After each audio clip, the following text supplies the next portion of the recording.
What is up, YouTube world? He's Steve. I'm Dave. Insert Revolution podcast. Later start than normal. A little later. We've been chatting about some, I'd say, very current events. Just sort of discussing back and forth, and we both know that it's a polarizing subject. You will never, you rarely find a happy medium between rival camps, as it were. So, Agreed. Again, we're doing that for a little while because, again, it's sort of an important night. But hopefully you did this. We didn't bitch about what's going on. Yep. That's what I've always said. If you've got qualms and if you got skin in the game, what's happening? If you've got skin in the game, it's all about having skin in the game. Yeah. So we'll start off first. You pick up anything, or are we going to go back inside to get that? Well, I'll have to go back inside for that. I'm in the backyard because my wife is out front talking with the neighbor, and it's one of those in which nobody wants to hear that gibberish. So I figured I'd take a step back here, catch me a smoke real quick. I know we went on later than normal. We were debating quite a bit whether or not we were going to go live or not, because as he alluded to, it is an important night. You know, no matter what side of the fence you're on, you know, this is something that makes our country great. But at the same time, you know, maybe this kind of will give you a break from some of the coverage. You know, I've been watching it quite a bit, and you know, this will be a nice break. Hopefully we can get some more people kind of, you know, popping in and out and things along those lines. We always have our devout followers who typically stop in. I still expect it to be a fairly early or light turnout because of what's going on, which we kind of anticipated. But at the same time, in the event that, you know, anybody wanted to pop in, we wanted to make sure we were here to openly talk about whatever you guys want to, and ultimately get to the burnout subject, which we didn't really touch on much at all last week, but that's not uncommon for us because that's what we do. Carlos made fun of us on his stream on Sunday night with a meet. He was, because I put up the whatever it is, the teaser, like, hey, we're going live the usual time. And I put in the title, yeah, we're going to get to it this week. And he loved that. It's just like, at least they're cognizant enough to know that they didn't. We danced around it very gingerly. We brought it up in a couple spots, but it wasn't like we talked about it ad nauseum for a couple hours, which, I mean, we could have 3-4 episodes on this and still probably not be done with it, because at some point in all our hobby careers or what our lives as it was, we've all experienced just like, you know what, fuck it, I need to take a break in some way, shape, or form, because either you're dishing out too much money, cards aren't, the stuff you're trying to collect isn't coming your way, or you're just not finding it. Right. You're just tired of the fucking process of like the redemptions and the wax situation, trying to pick stuff up. If you're a guy that, like the Mike O's, like the Ed, the Eric, when you're trying to go to your Target, go to your Walmart, you're trying to find just some retail. Even if it's like Eric, those back pages, hey, I'm just going to sit on it. Or Ed, Wesker Griff, man, I want to go in there and rip up Topps Blast or just to fucking do something. Yep, just to open it. Find them. I'm like, what, are we going to have ration stamps for that soon or what? Because it's insane that. And it's just, it depends on what your hobby preference is. but we all experience some sort of burnout. And I know in this episode, I've thought of some things. I should have wrote them down, but I don't think we're going to be. I don't think we're going to go the distance tonight by any stretch of the imagination.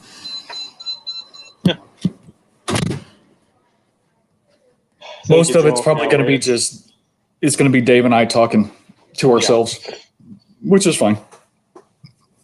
And then we sort of have a time limit too, so which starting later, that's not a bad thing because I know I've got to be up at 3:45 for work tomorrow, and that's probably when I'll dip into the checking what went on and what terror awaits in the morning.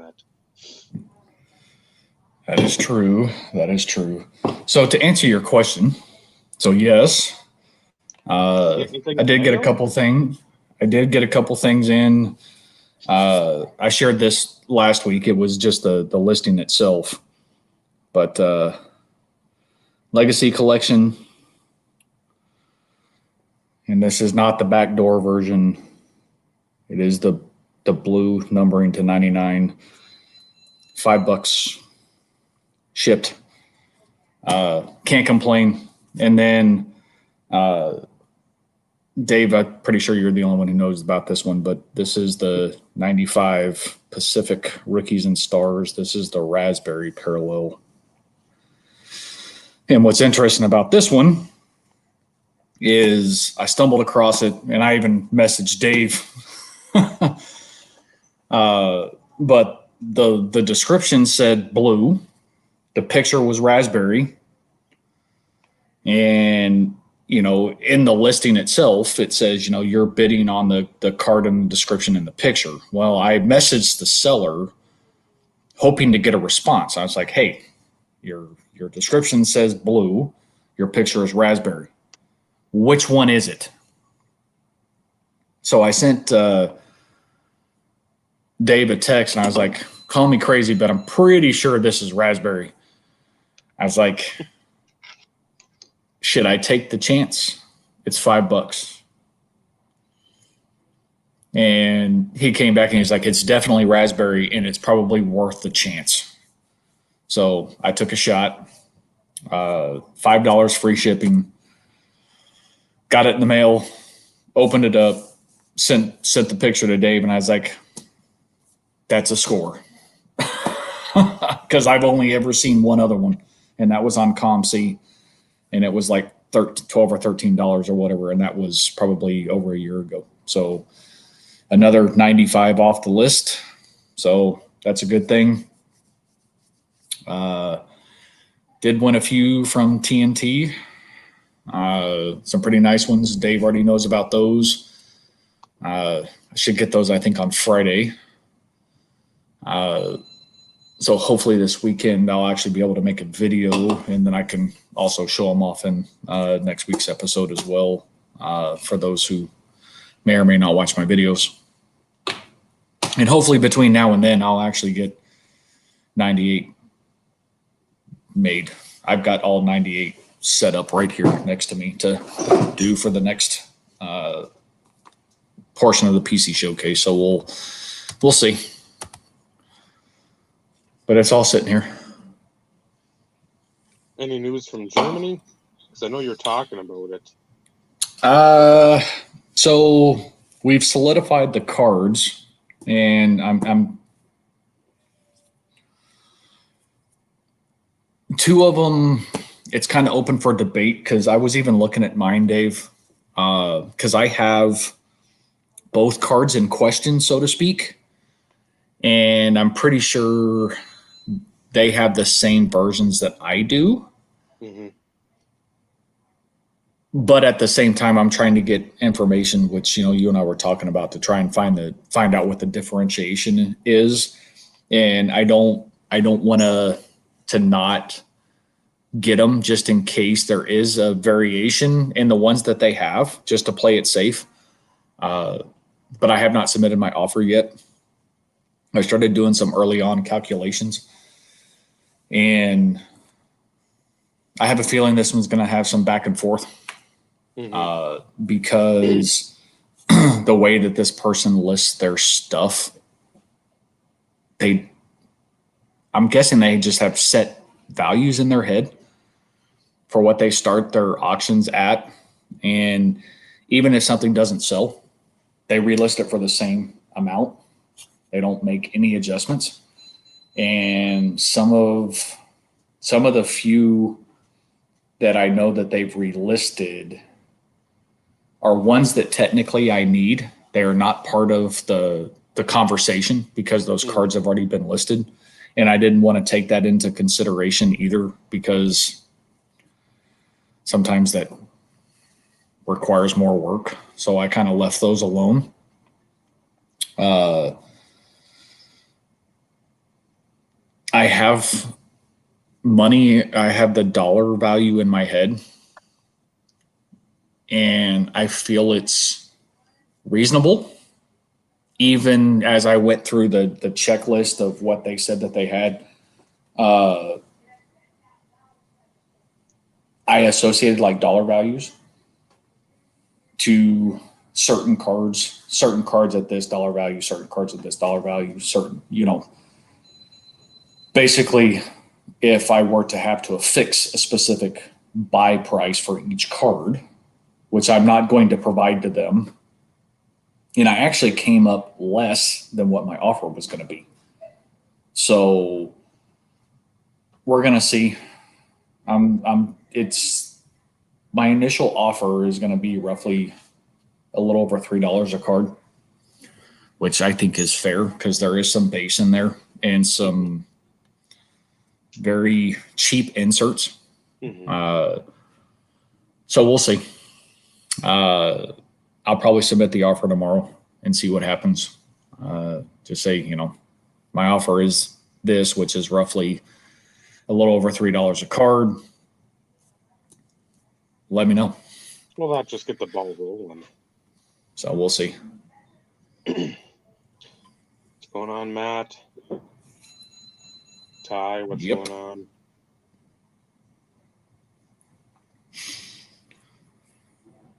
Yeah, so we'll see. It's odd. Again, there's way too much going on with. If you are following any of the people that are popular on Instagram or whatever platforms there are, what's going on? What's going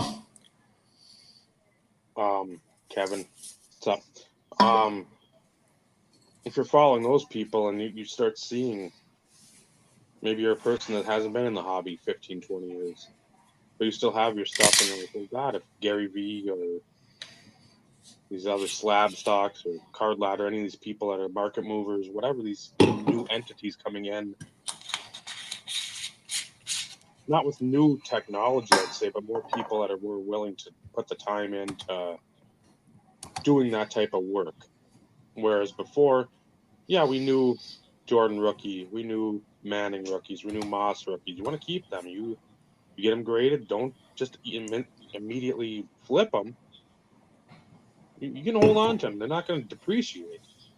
Right. Now they want the ultra modern grade, and it's tough to have these people that you want to pick these collections up from. And you've been collecting somebody for a good number of years. You sort of know where the market is, and you don't want to be like, well, it's inflated because he's gotten better. Terrell Davis hasn't gotten better. He hasn't rushed for another 1,000 yards. He hasn't rushed for another 15 touchdowns. The market's fucking wonky because you got new blood in here. You've got old blood watching new blood talk about cards and thinking they've stumbled across like a 49er gold mine out in California. Right. It's not. I agree there should be some uptick in some of this stuff, but not to the degree some of these people think their cards are, or they're putting the card values at or the prices at. Because some of these prices are absolutely obscene, and I'm sort of glad, and I wish, because the one I showed you that I won, I was hoping, because he messaged me, said, hey, I got another one, that card. I'm like, I didn't want to get back to him right away because I'm like, I got to figure out a price because I'm not going to offer the price Right. that I paid for the one in August or July, where I got bid up at the end, and that's fine. I'm willing to pay that price because it's my guy. It's Josh Johnson. And you'll do I it thought, all day long. yeah, and I thought $80. That would have been like my sweet spot if I had just thrown out a number. And to get it under that, when you saw what my max was, Oh yeah, I saw it. and I told Michael that too because he was lamenting about the Contenders Optic Veteran Clay Super Golden Swirls or whatever the hell it's called, Champagne Swirls. Because he's like, I didn't want to pay X amount, and somebody paid like 50 to 75 more, and I regret that so much now.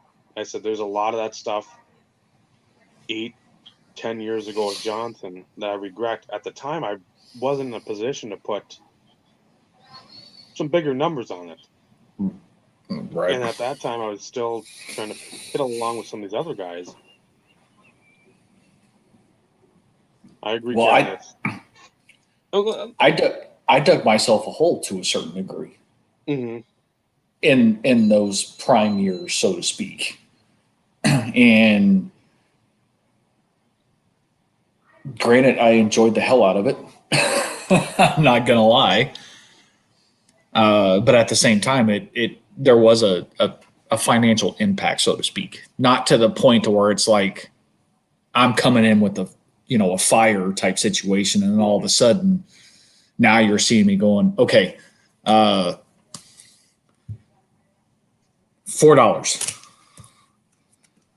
$1. You know what I mean? And start, trying to move stuff and everything else. It just, I've sold other stuff. I mean, who doesn't? It's a nature of the beast. But at the same time, I probably could have done it a little bit differently.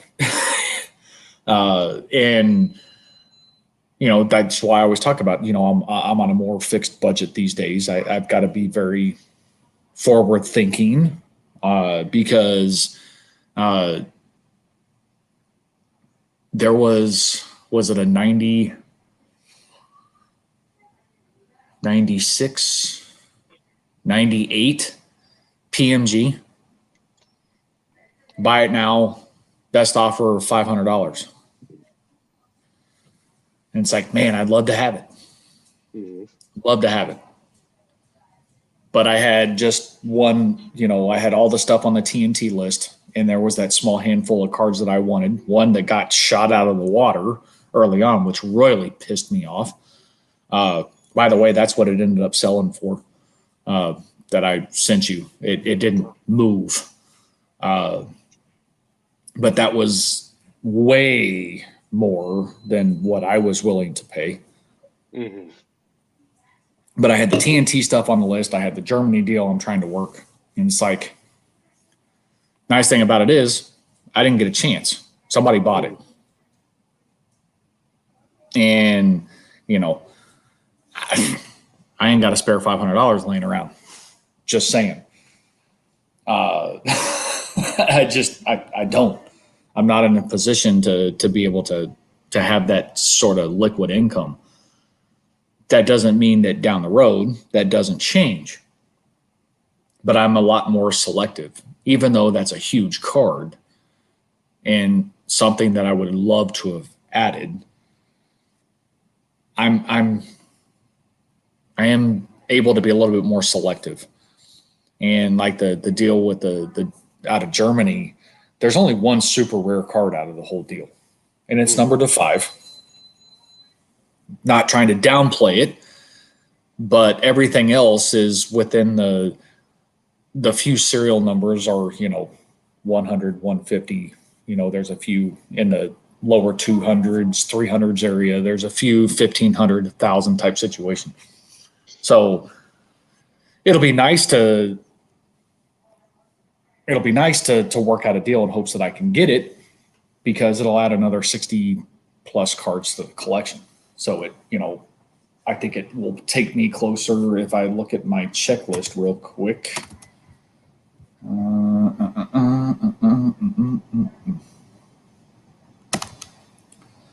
As I make some noises along the way. Because I did this earlier. I think it puts me...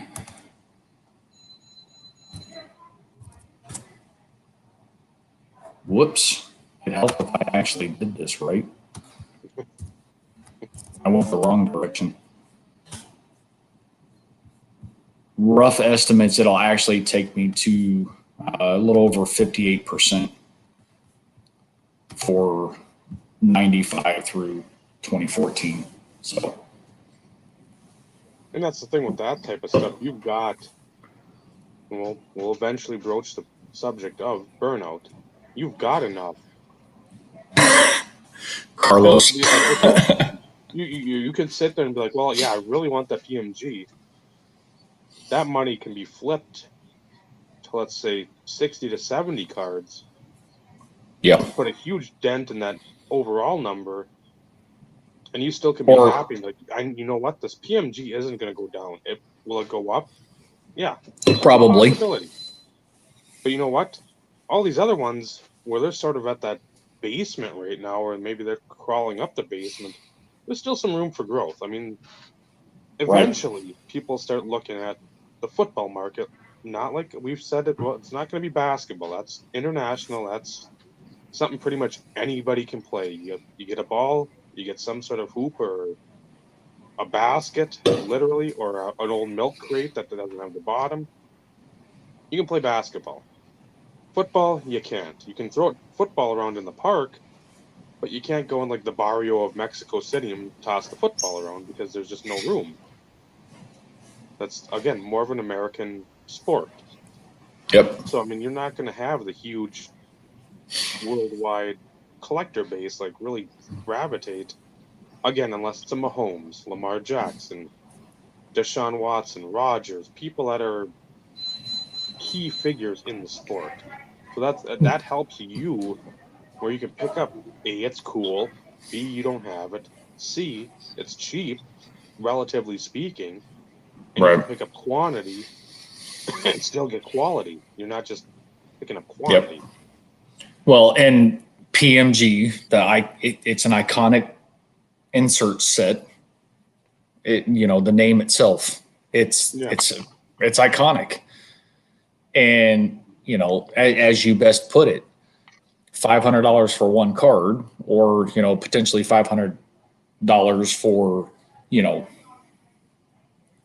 60, 80, 100, 200 cards maybe. Mm-hmm.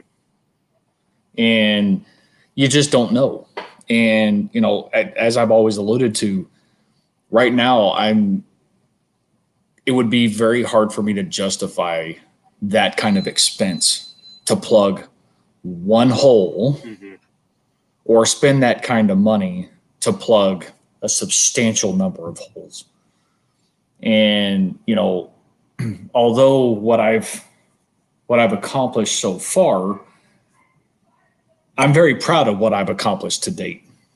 Mm-hmm. But I'm nowhere near where I could be satisfied to sit there and say, you know what?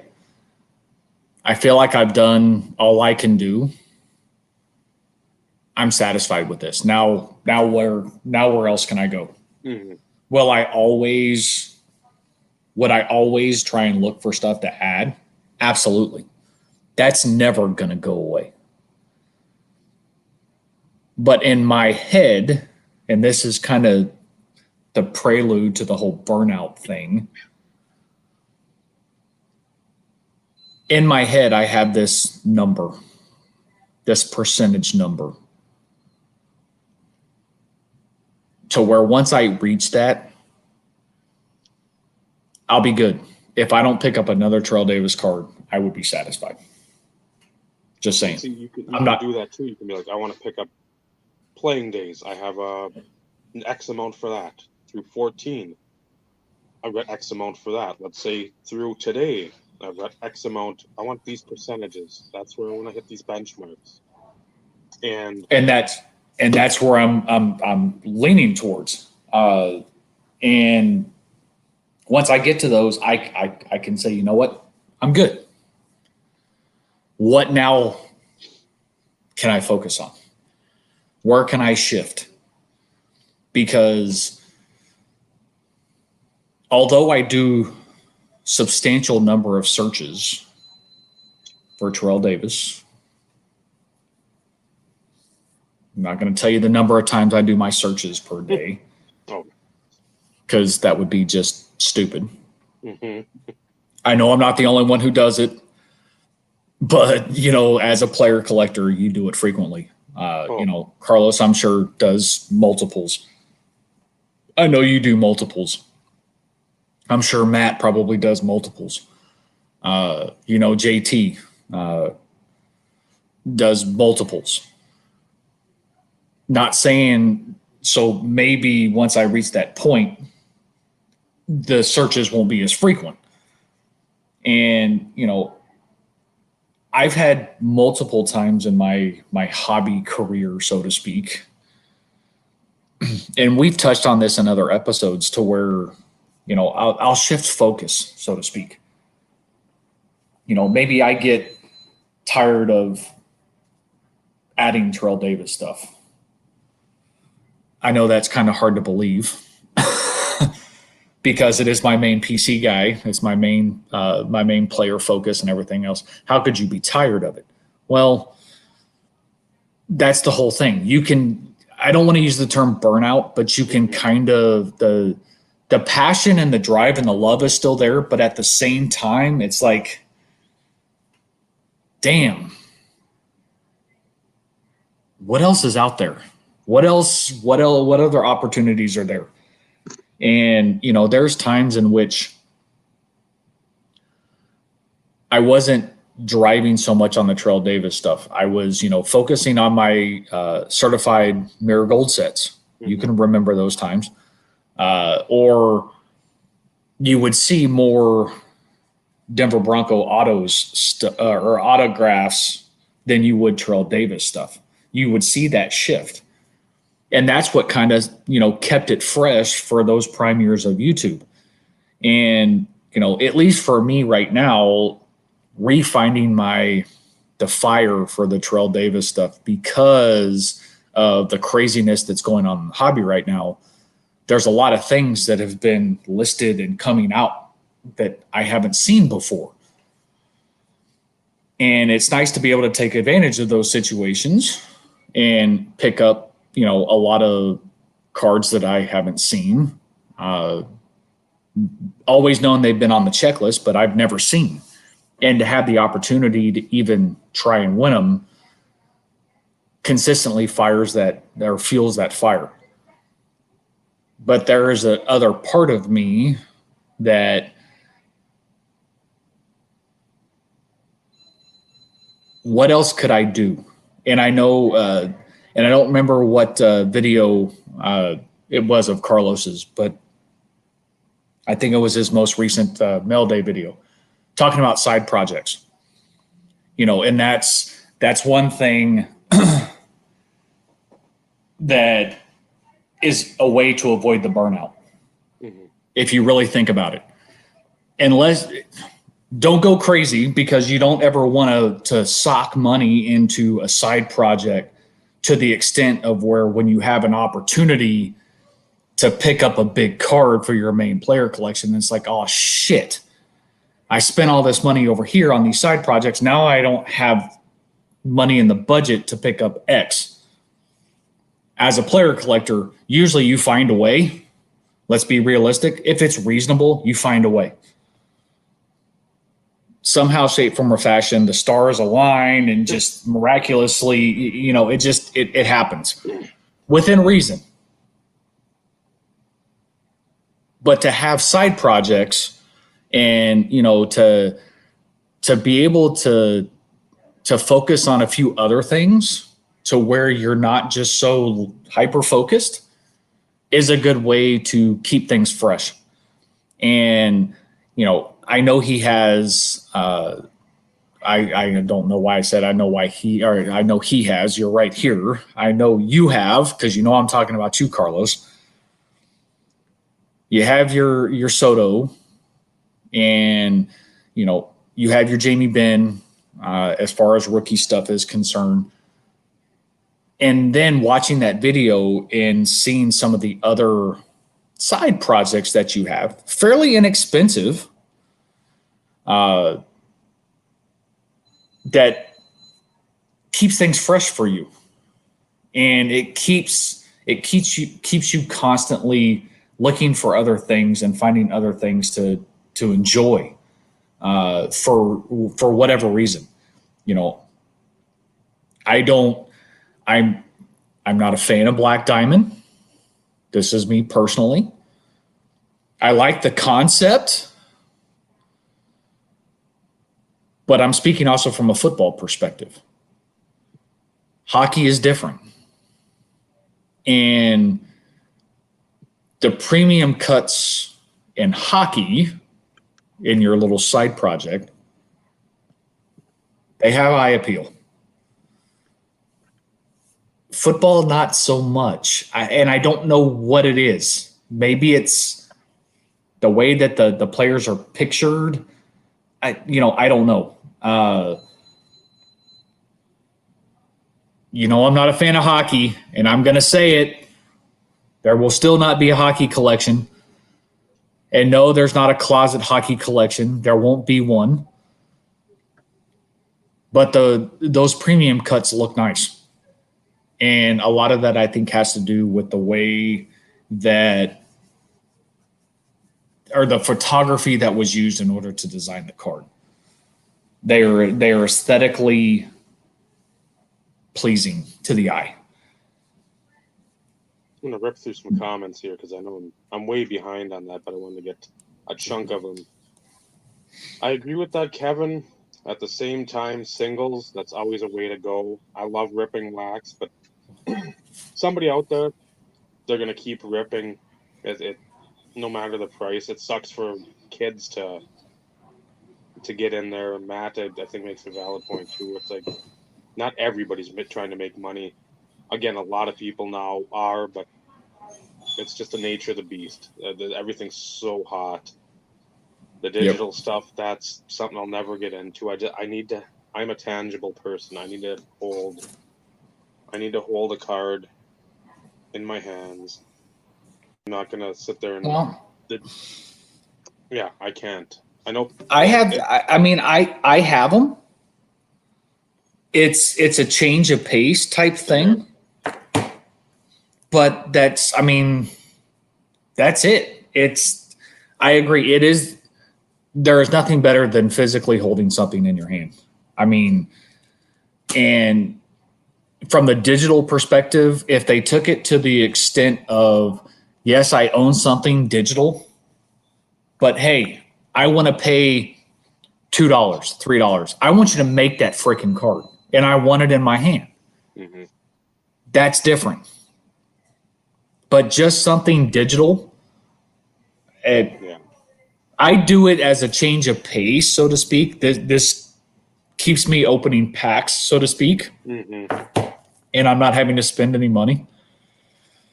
I've put very, very little into my digital collection, so to speak, and that's just because there's some sets that I like and stuff like that when they release them, but nothing compared to what the hobby is like now.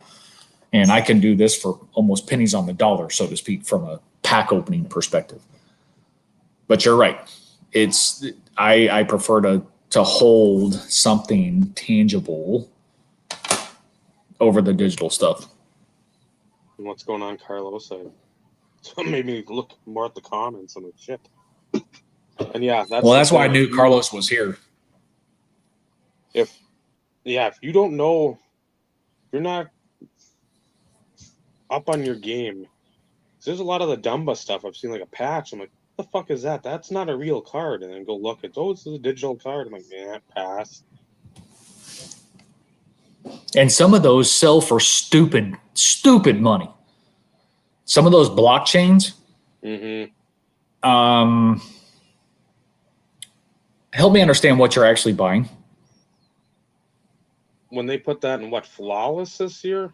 Football? I'm like, you've got to fucking be Yep. kidding me. Yep.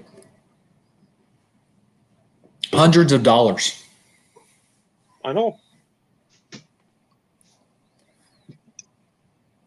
Carlos being a smart ass. What No, else is new? I can't believe that. I think okay, here. Yeah, that's the thing.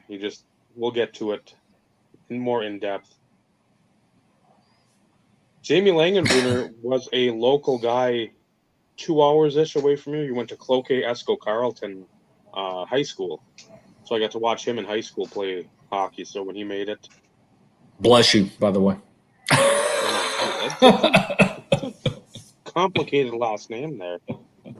Vinny, what's going on? And then no, I'm not missing out, Matt. Matt's missing the egg. No. Yeah, don't pick Turco. There's a dude on Instagram that's got just a absolutely insane Turco collection. I just recently followed him, and there's, I don't know, it makes that guy, and then was an Ovechkin collector that make my Josh Johnson hoarding look like peanuts. That's big money, man. I know. I mean, and I don't know if this was Jeremy on Sports Cards Live the other night, or Carlos had mentioned it, but there's like 6-8 of the property of like the stick, which is basically like a bat barrel piece for the hockey world, and I'm like, those can't be cheap. I mean, that's got to be $300-400 a pop years ago, or more. Yeah.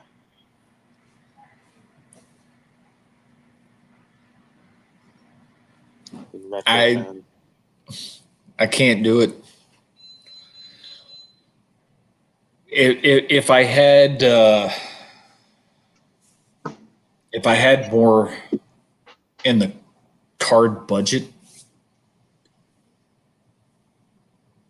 maybe, and I'll say a slight maybe. The only hockey project that I would be willing to tackle at some point would be the championship year. And it would be an on-card autograph and a Dallas Stars uni for that championship team. And that would be it. Mm-hmm. It's one of those in which I enjoy the sport for it's fun as hell to watch. It's fun as hell to go to the games. It's a great sport.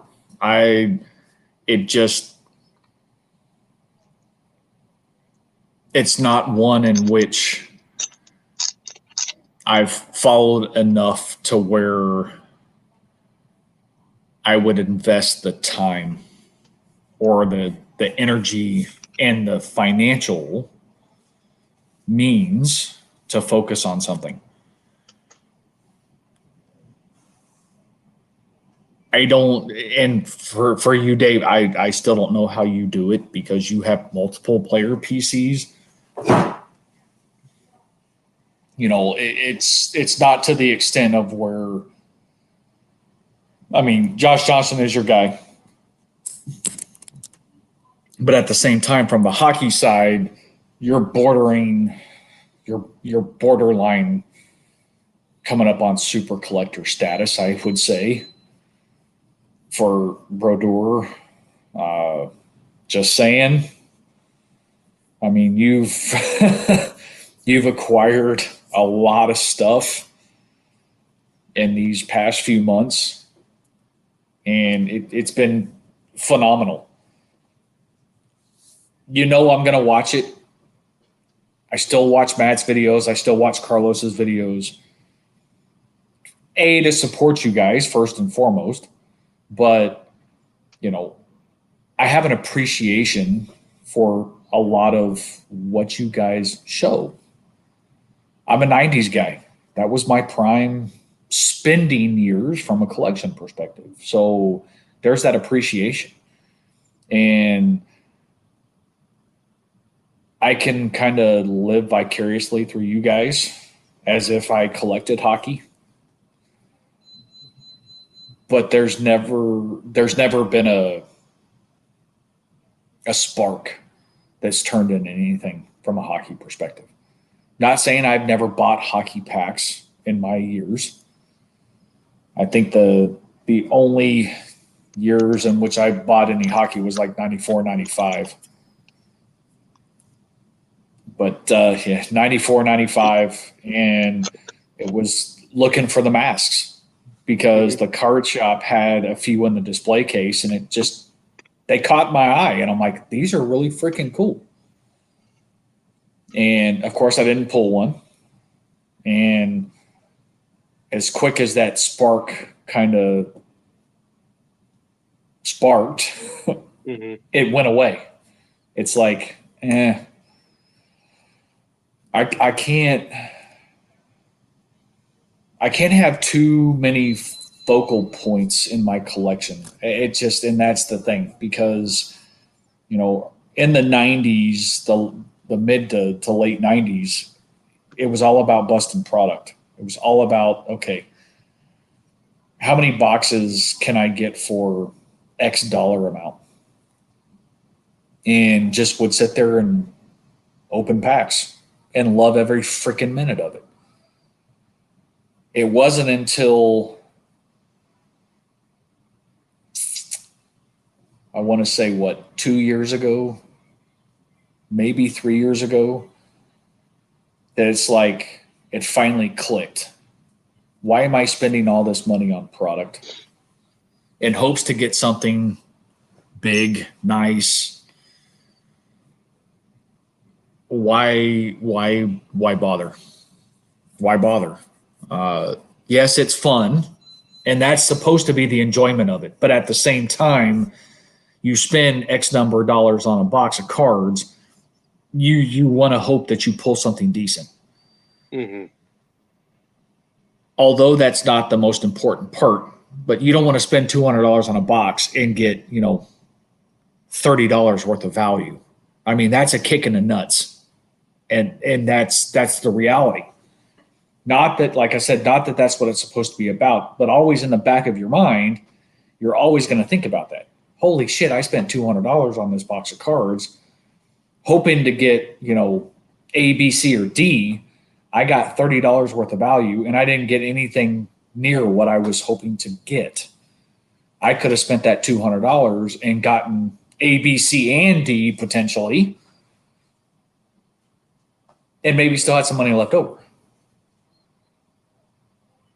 So it was one of those in which I finally, it's like the light bulb went off. Stop freaking spending all this freaking money on boxes and just buy what you want. And there's nothing out there right now other than my focal point that has sparked my interest to where I feel like that's what I need to do. I've been very fortunate, at least these days, as of late, to where there's been, like I said, there's been a lot more Terrell Davis stuff popping up. And I've at least had the opportunities to make a run for them. So, show you a couple. I know you love hockey. I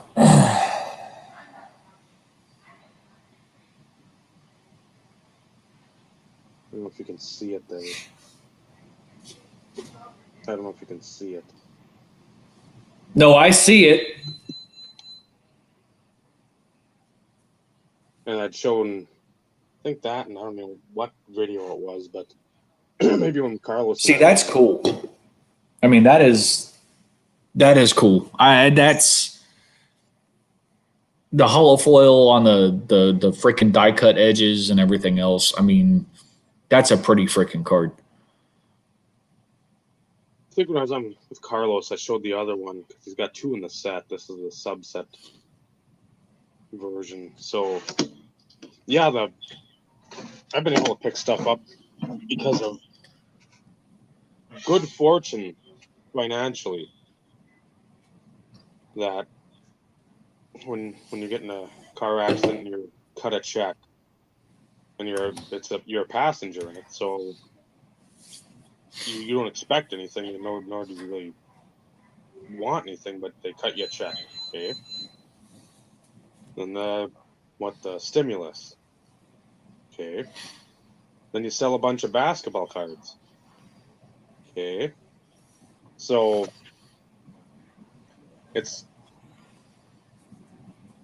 I've done a little work to put in towards cards, and this is the best year I've had for, I'm not going to say it's not free money. So obviously I've had to pay shit in for cards, but just finally getting some good luck card wise. And it's been more than I'm used to, and it's helped me pick up, as I've said in a lot of the videos, stuff that I never would have expected in my collecting life to come across. Right. I had mentioned the guy that I got those brochures from. He's another collector, and I don't know if he has doubles or not, but he's like, I'd be willing to sell the precious metals if you offered. And I showed him a picture because I don't think I put that on Instagram, but I've got about 20 pictures. I'm like, I don't like dumping them. I used to just dump everything on there, show everything in one shot, and I'm like, try to space it out 1 or 2 days apart just to give more stories there too. And he's like, I'd be willing to dump that. And I'm like, well, I've got this. And I was like, fuck, that's killer. I'm like, yeah. And he's like, how much did it cost? Told him how much it was. I said, I missed the previous 2 that I had seen. This had a ridiculous starting bid, but it also had the best offer. So it's like 15 minutes left, hoping to go through next to Lake Superior one morning. I'm like, okay, throw an offer. Let's see where it goes. In 5 minutes, it was accepted. So I didn't even have to worry about the grading. And again, with that card, it's not necessarily like a Fleer Jordan rookie or like some 55 tops or something like a 71 tops with the black border. You don't need it graded. No. But quad 9.5s for $10-15 more than the last raw one went. Whatever. It didn't matter. Yeah, that's a waste. So, yeah, he's just like, man, you got a fucking deal on that. So, yeah, and that's helped me not get burnt out. Obviously, money always helps. That we know that. There's a windfall of money. You can obviously not. You don't need to sock it away, or you can put some away. And then, well, now I got a little slush fund to work with. What are some things within reason, right, that I want to pick up? And there's other stuff I'd mentioned I wanted. I wanted Nagurski Auto, Ernie Nevers. Nobody was coming down to where I felt comfortable, especially for the stuff that was out there. I'm like, I want specific cards. I know what I want. And if they're not up, I just won't get them. And then the totally certified platinum or gold or whatever to 59, the guy wouldn't budge off his price more than $100 or whatever. It's like, no, I'm not spending over $1,000 on that. Yeah, I'll wait for another opportunity. Yeah, even though you may regret it because it could be 3 years down the road. But at the same time, as we always talk about, don't ever go more than what you're comfortable paying.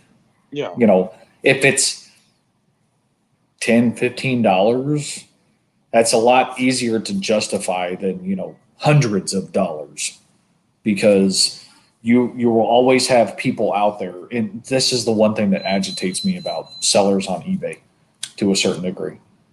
If you're going to put a best offer out there, then 2 things. If somebody submits an offer, don't just decline it. That's the worst thing you can do, because you run the risk of basically running off a potential buyer. Also, don't counter to the point to where it's only a few days off of your, or a few dollars off of your buy it now price. To me, that means you are emotionally attached to said card and you really don't want to sell it. Mm-hmm. And when you're emotionally attached to something, it's a lot harder for a potential buyer to purchase said item. If you're still emotionally attached to stuff, don't sell it. I mean, if you're looking for, market value on something along those lines, I get it. I mean, it is like a barometer to a certain degree. It can potentially give you some ideas, but at the same time, don't put it up, because it's, what purpose does it serve, especially if you put it up at such a dollar value in which you're having to pay to list it. If it's a free listing type situation and it's not costing you any money, then okay, great. But at the same time, don't put it up there to where you really don't even intend to sell it. And with this, I think you're talking about like, okay, don't put, let's say for whatever reason, you didn't have SP Okay. Terrell Davis rookie. Somebody put one up, and let's say whatever reason it was like limited. It was a more limited copy. So instead of like a $10 buy it now, it was up there for like 200. The card books for 20, let's say. Recent sales have been anywhere between like 15, 28. So you've got something up for 200. You offer 15 to 28 is the barometer. You offer like 1650. He comes back with like 198. That's just not feasible. It's stupid. But if you've got something rarer, I get it. Or like a Joe DiMaggio cut auto, Mickey Mantle like patch card, or like one of the old Upper Deck jersey cards. Something where there isn't a lot going around. I get where you have like a higher price. If you offer $5 on that, you should get kicked in the nuts. That's fucking stupid. Yeah. Just I wasn't going to that extreme though either. I know. I'm just I want to clarify where we're not offering. Here's a PSA 9 Mantle, fucking 51 Bowman. Well, I'll offer 100. Yeah, I'll cover your grading costs. Shut up. Just go swim in the ocean during a riptide. I'm referring to myself submitting offers on things, and it's one of those in which I do my research before I submit an offer, because I put myself in the seller's shoes. Mm-hmm. If I put something up for $50, buy it now, best offer, and they sell anywhere between, let's say, 35 and 60. Mm-hmm. So I feel like that's a pretty good happy medium. And let's say I were to offer somebody 35 and you decline it without anything, that's what I'm referring to. Mm-hmm. Yep. I have never sent a lowball offer on anything. But as a seller, I have seen some lowball offers that it's like, are you fucking serious? And in those situations, I am 100% behind you. Those situations, you don't deserve an explanation. Mm-hmm. Decline, block, and I'm 100% in agreement with that aspect. But for somebody who takes the time to submit a reasonable offer, take an opportunity and work with the individual, because it's it really comes down to like a barter. So if something's listed for $50 and you come and you offer 35, to me that's a reasonable offer. Don't just decline it and like, well, what the fuck? Mm-hmm. I mean, if you're wanting $50 for something, then don't put a best offer. Or when you list it, set that minimum, because some of those are auto declines. Mm-hmm. I've had auto declines in those situations. And you're sitting there going, well, I thought that was fairly reasonable, at least to start the conversation. And it's an auto decline because it happens immediately. And in those situations, you have the possibility of turning off those potential buyers, is all I'm getting at. If you're wanting $50 for something, then get rid of the best offer. Or set the precedent to where, allow offers over X dollar value to basically come to me and review and everything else. I like the whole buy it now best offer thing, and I know there are certain situations in which, and I know a lot of people have done it, and I'm not saying this is a bad thing.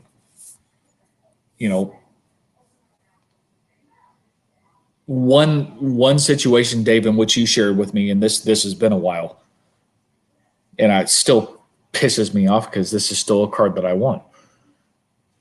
And you may or may not know where I'm going with this, but the 93 Pinnacle Rookies Dufects of Drew Bledsoe.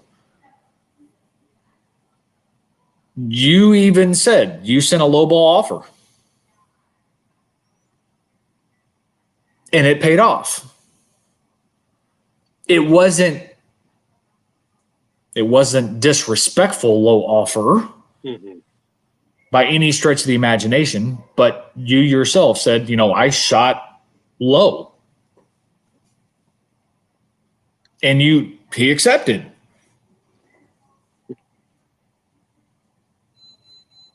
There are certain situations in which that does pay off. You're never going to sit there on a card that consistently sells from, let's say, $15 to $25. You're not going to submit a $5 offer and expect to win it. Mm-hmm. It just set the expectations early on, I guess. And there's been times that I've set the minimum offer thing on eBay when I've listed something, because I don't want to waste my time to where I'm getting, offers for 15, 25, 30% lower than average what they've sold for. Don't waste my fucking time. Mm-hmm. You're damn right. I'm going to let them auto decline every single time because I got more important things to worry about. There's good things and bad things when it comes to the whole buy it now best offer stuff. And for those individuals that have dealt with those situations, like you've alluded to, it's almost insulting in certain situations, which I can understand. But it's all about what that personal preference looks like, or what that gauge you have, which dictates the when those situations to be, automatically decline and block and basically say, go pound pavement. Because those are people that just they don't need to be around. It's either that or they've gotten extremely lucky in certain situations and thinking that that's just a thing. But most people are not going to just automatically accept the first offer that comes into play, especially if it's something that is so substantially lower than the average selling price. And, and then there are situations, when you have cards numbered to 5, numbered to 3, 2, 1, whatever, there's nothing to go off of. No. And, those are one of those in which you kind of sit and let it ride and see what happens. Always have that predetermined mindset of what you're willing to take for something. But don't shoot yourself in the foot, though, either, to where, you put buy it now best offer at $9,999, and it's the offensive lineman for Detroit who's, on the practice squad. It just, do the research. Yeah, I run into a lot of that with a lot of the guys that I've collected and still collect that are absolute shit. Walter Reyes, Gino Gaduli, Mike Sims Walker. I'm not paying tons of money for their one-on-ones. There was a guy he used to be on the message board when he was a dick.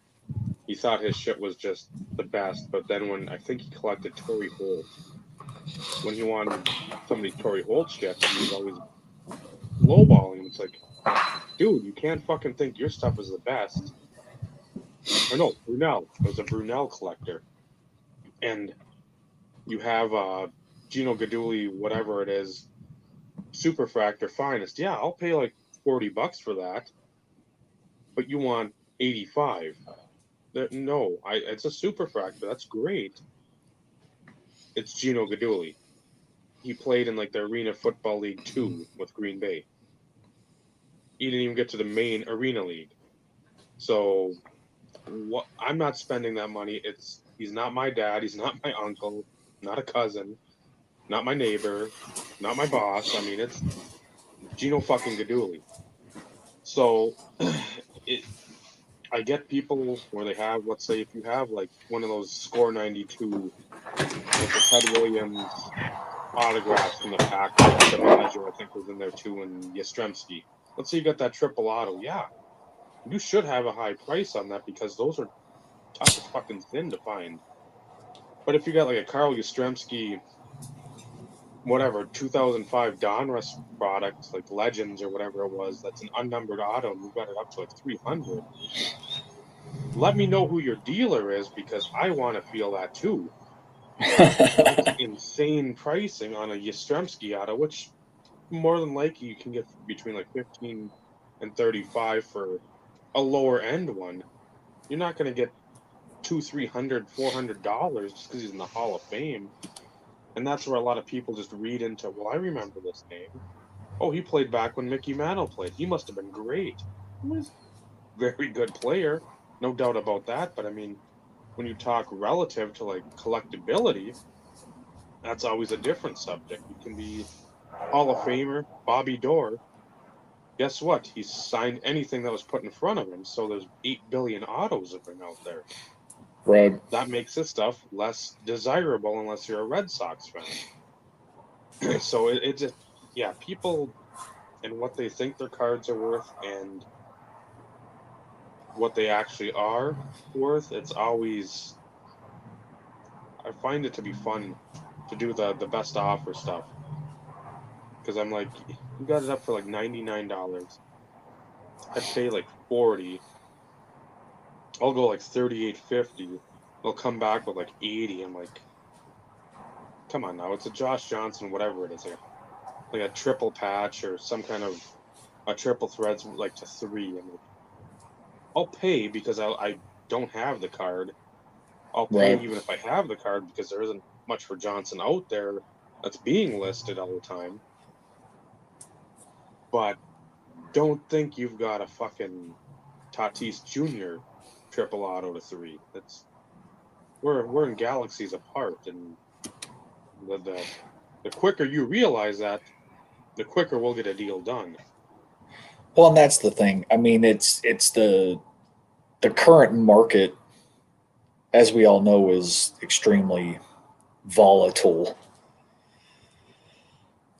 And for those who are just getting in because they're seeing dollar signs and everything else,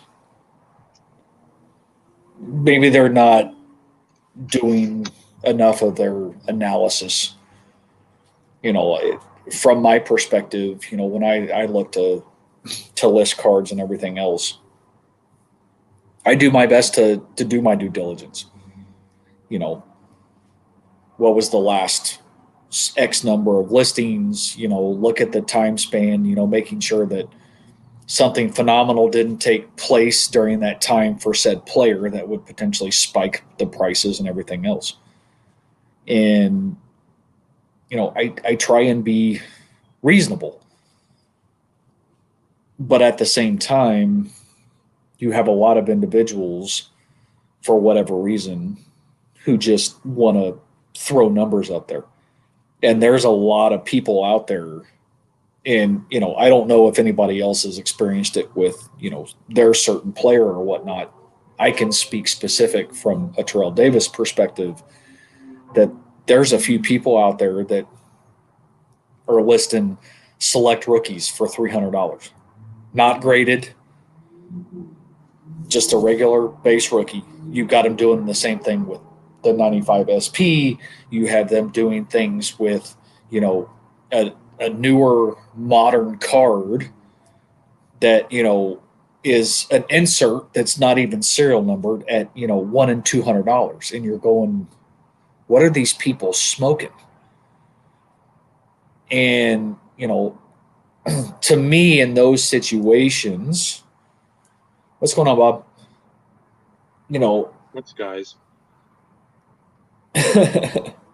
Oh, yes. In those situations, if some of those sell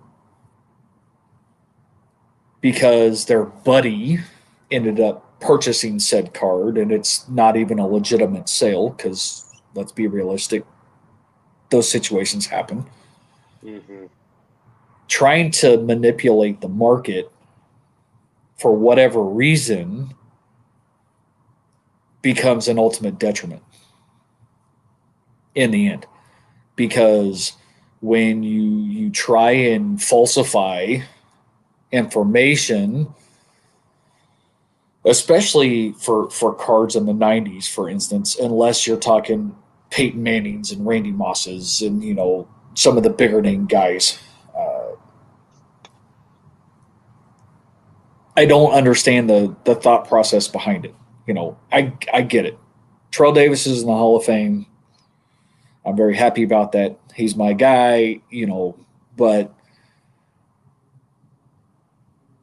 I don't understand manipulating those prices, I guess, for somebody who's not, like a Peyton Manning or we'll go even newer, like a Patrick Mahomes, and because we're talking about two completely different eras, playing eras, so to speak, or rookie eras, I should say. And you look at a Peyton rookie and compare it to a Mahomes rookie, and you're talking like apples to oranges almost in certain situations. Manipulating something from those players' perspective, I guess it makes sense if you're trying to make a buck. But to try and manipulate the data or manipulate the market for, two of Terrell Davis's best rookie cards, I don't get it. I've never understood it. But no,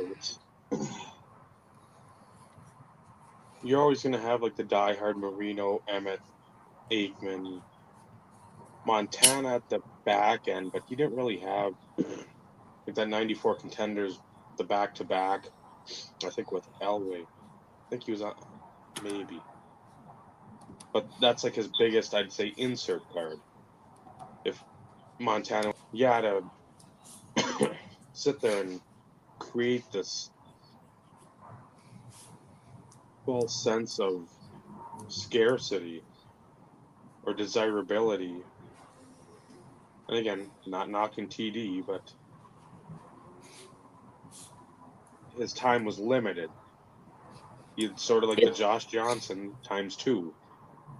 He had probably, 6 good years, because I know 1 or 2 of those years were injury years. And Johnson had 2.5 to 3 good years. So 95 to 2001, and 2000 and 2001 were played with injury. So it's like, yeah, he had great numbers, but it's not like he had Walter Payton, Gale Sayers, Jim Brown, even like a John Brockington. He didn't have these monster. He had monster numbers, but he didn't have 10 years. He didn't have. It wasn't like, okay, Barry Sanders. He had a move. He had the cutback. The offense was perfect for him. Jim Brown had, I'm gonna fucking run you over. I'm a fucking bad motherfucker. Barry Sanders had, he was a human joystick. Yeah. So again, where those guys maybe, okay, Barry Sanders didn't have success with the team. Detroit was always shitty. Jim Brown had a short career too. They had those discernible traits or something that really stuck out. So it's like, okay, I can really get behind that. Terrell Davis, again, not knocking him in any way, shape, or form. He just didn't have that. The one thing you're like, oh, fuck, that's what I want Terrell Davis to do. That's his move, whatever it is. It's just like... He was a one move, and he was a one move and through the line. One cut, and that was it. But again, yep, he did it very well. But he had a hell of a good offensive line, though, too.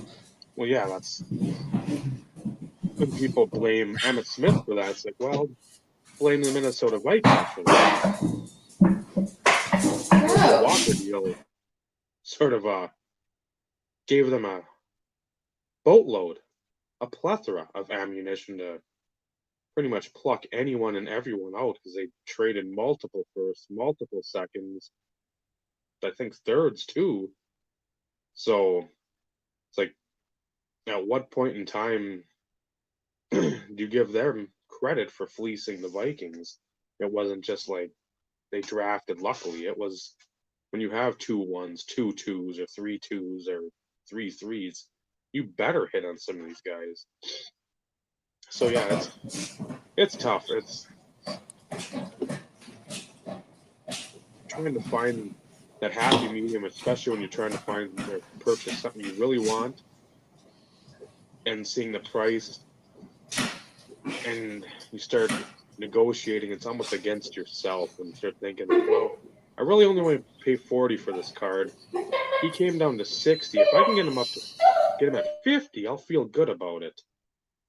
And then you get it, and you're like, well, hopefully nothing else comes up, or this one doesn't pop up down the road, because you feel bad about paying $50. But there again, we've said it before, don't feel bad about, or don't regret a purchase. But if you're willing to go up $10 from your max, obviously it's something that you haven't seen for a while. So again, just try to always use the best judgment you can to procure whatever it is for your collection. No, absolutely. And, to try and circle back on, the topic to a certain degree. And it's more along the lines of from your perspective, because we all kind of collect differently. You have multiple players.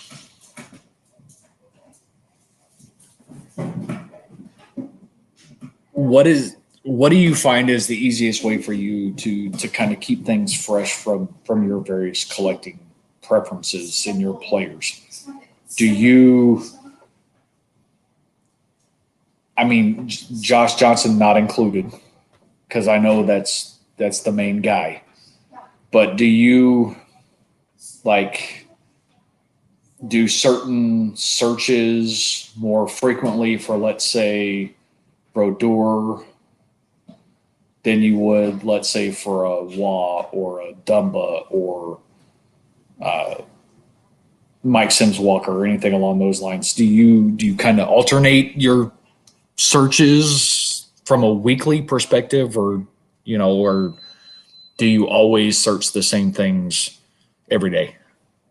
There's again, with the wide breadth of what I collect,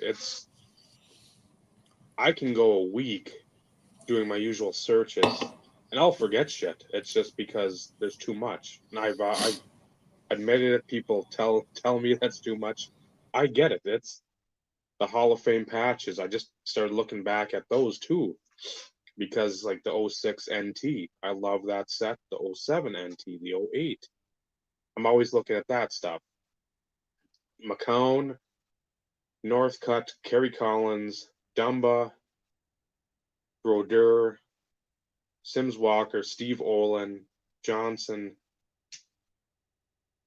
Sure, I'm missing a handful. I'd say I do those most every day. Brodeur, it's all the time. It's more than Johnson because Brodeur has more stuff. I mean, he's got a bigger span of time where I'm looking at to pick up stuff that he was active, and there's a lot of nice cards in those eras or that era. But I'll look up like Hall of Fame autos. I'll look up Hall of Fame patch. Wow, once in a while, just because again, money. Him and Brodeur. If I went hard after both of them, I wouldn't have any money for anything else ever. Josh, if I did a collection thing like I did with the Dumba the other day, it'd probably be a 40-minute video. I've got, I think, 1 4-row full of him and maybe like a 2 or 3-row half filled. But there's so much that I look up, and Bledsoe, Curtis Martin. I'll even look up Terrell Davis just because I'm fucking curious. Eddie George, Keyshawn Johnson. I mean, I start going through every player. The worst thing I've started doing lately, because you can really tell when people don't have a life, is when they start watching old NFL primetime episodes. So I've been doing that, like alternating like a couple crash videos, the primetime, then crash videos. Nobody's got the stuff sequentially, like week 1, 2, 3 throughout. They've got like 1, 2, 4, 5, 6, 9, 10, 13, 14, 17. I'm like, well, where the hell's the other numbers? Because I want to see this stuff. I want to remember these players. I mean, most of them, it's Jeff Blake, Carl Pickens, Darnay Scott, Jimmy Smith, McCardle, Brunel, Vinny Testaverde. People you already knew. Right. But like, fuck, Quinn Early? Man, I don't remember him doing that much. Or Floyd Turner for the Colts. You're like, wow, he had like 3 touchdowns in the game. Irving Fryar had 4? I knew he was good, but it's like, I'll just look up his stuff to see what's going on there. And I mean, if you find something cool that's cheap, rarish, fine. But yeah, that's just, I don't need to be doing that, and I do because I love the music of primetime. There's one music clip that rarely ever got played, but when it did, it was just fucking insane. I mean, I go nuts to this day. Ask Trista, she's seen me. I turn it to like 50 on the TV. The beginning has like an electric guitar in it, and like halfway through, it's sort of like the Unsolved Mysteries, like the. So I'm just going bonkers because I loved it. But that's what I do. I'll go off and look at that stuff where I don't need to. Go away. I don't want to look up Fred Taylor, but I do. Right. But you have your you also have your wrestling stuff, and your not just your figures and stuff along those lines, but even some of like your older VHS stuff. You've always found a way to keep it fresh, I guess, because you have so many different avenues. And what's different between you and I, for instance, is usually when I get burnt out, I go on hiatus. Mm-hmm. And not that it's a bad thing by any stretch of the imagination. Sometimes people just need a break. And,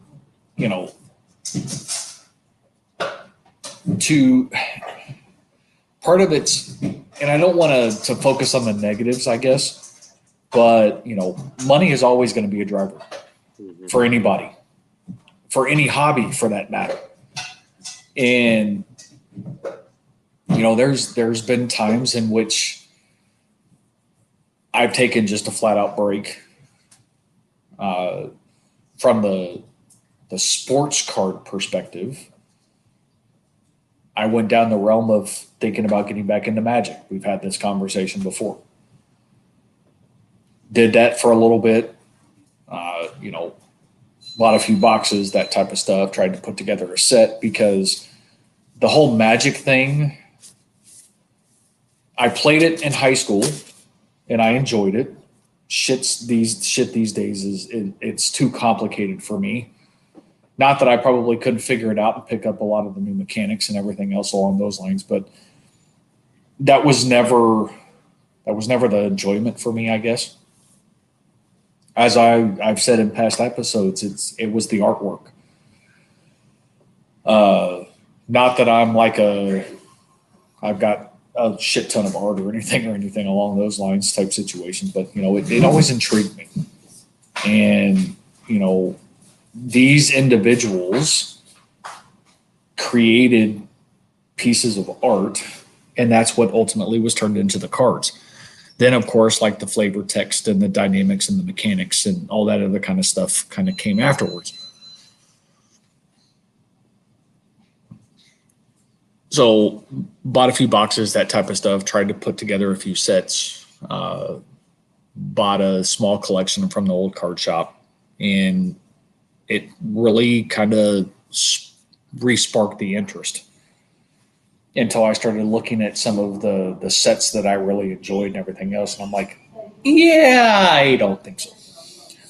Because I wanted to kind of go back to my roots, of course. And so then I kind of like stopped that. And I started looking at, yes, I think it's in the bathroom. No, it's not. That's just the tension. It's not the migraine. Then I couldn't tell you. She's sick from the migraine. So then it was just like just a straight hiatus. Could I have found opportunities to, kind of re-spark the whole love of set collecting and everything else back into the football card world? There for a while, and I had put it in one of my videos or whatever, showing some of the basketball insert sets as I had started thumbing through some of my boxes. Thinking, okay, well, that's another way to reshift focus and not get burnt out on the lack of Terrell Davis stuff that, was coming out or, being put on eBay and things along those lines. But then it was like that, as quick as that spark started, it dimmed again. And part of that, I think, had to do with work shit. Spending a lot of time trying to deal with issues and everything else, and having people actually report to you kind of change how you manage your day and things along those lines. But as of late, seeing some of the influx of some of the things that have been listed has kept me engaged and prevented some of the burnout. But it's all about trying to keep things fresh. I also play paintball. I hadn't played in a long time, but it's another expensive hobby, especially if you own your own equipment. You have that initial expense to go play. It's fairly reasonable, but you always have to find that happy medium. And at least more recently, and since we've been doing the podcast and everything else, and being introduced to some of the other individuals and guys that come and hang out during the show and comment, and also do podcast, who also do podcasts, give me something else to watch, and look at different perspectives and things along those lines. It's kept it fresh. So this has been the first time in quite some time in which I haven't felt overwhelmed, I guess. Well, yeah, when the hobby starts to feel like a job, or it's just not it's not fun. That's when take the foot off the gas. If there's some other stuff you like, I'll mention names. Alan goes to Zepho, goes fishing a ton now.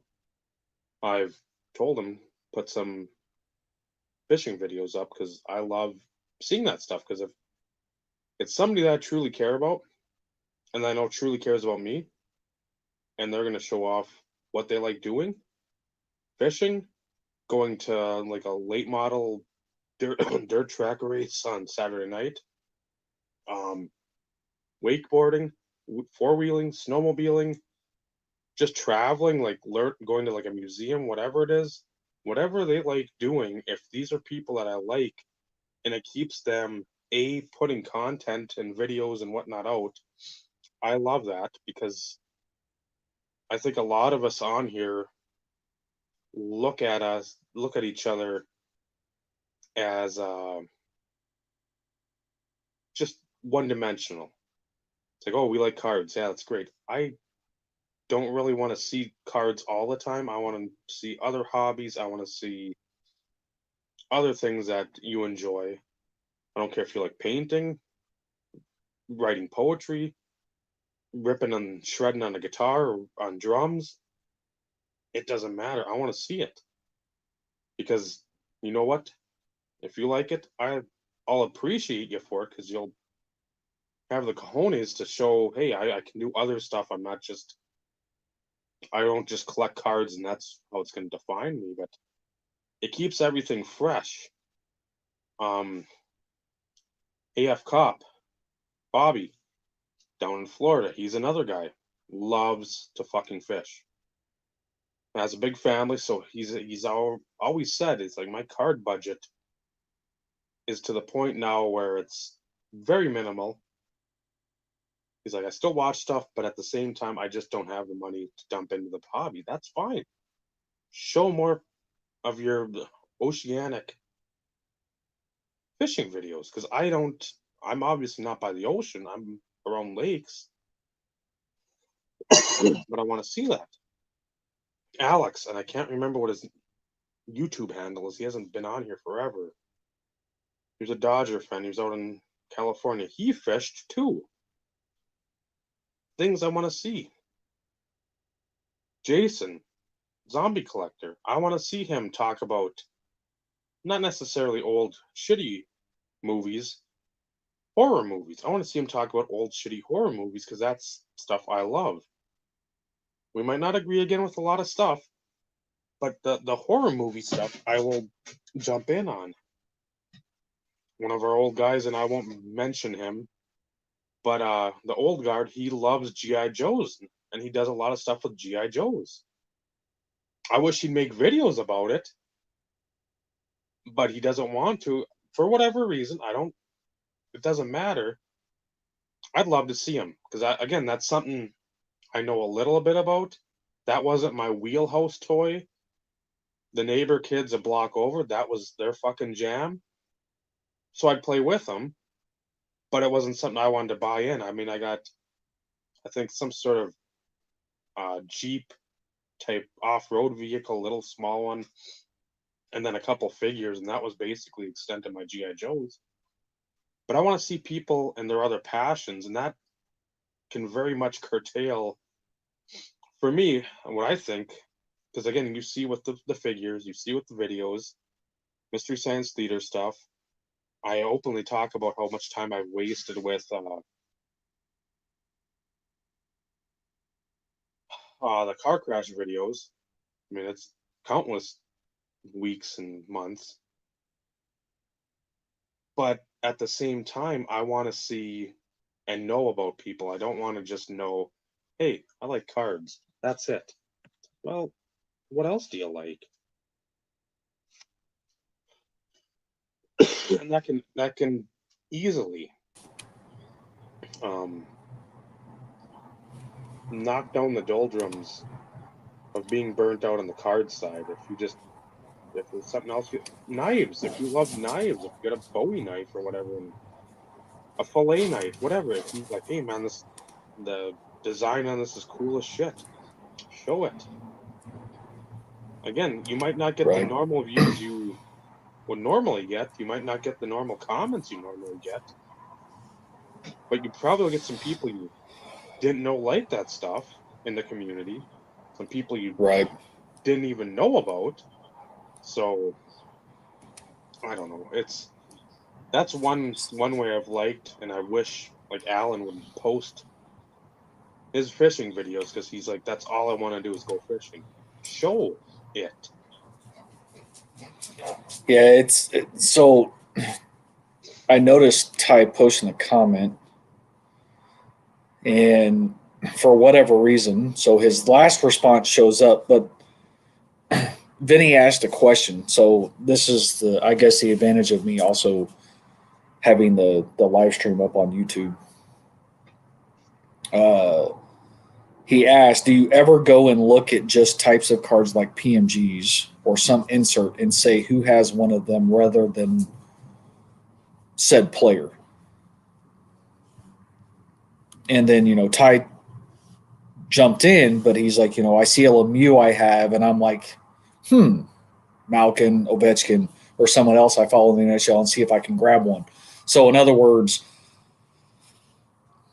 do you look at like certain cards in your collection, I guess, for instance, and say, I have this card, somebody else, for instance, that you followed, do they have the same type of card in like later sets, or even in the same set, for instance? It doesn't have to be later sets or anything along those lines. It's hard to compare Lemieux and then Malkin and Ovechkin and stuff like that, because talking about completely different eras of hockey. But and I have a feeling I know the answer to that question from your perspective. First, we'll get to this. This is what I see for comments from like this was before, and this is the one I see after it. So there could be a bunch in between that it just didn't pop up. So you don't see, yeah, Ty, I see a Lemieux and I have, and I'm like, and then underneath, then I see that. Okay, so you see those, yeah. So you're only missing the one. Okay. And that's why when Ty said what he did, I'm like, okay, we're obviously missing something.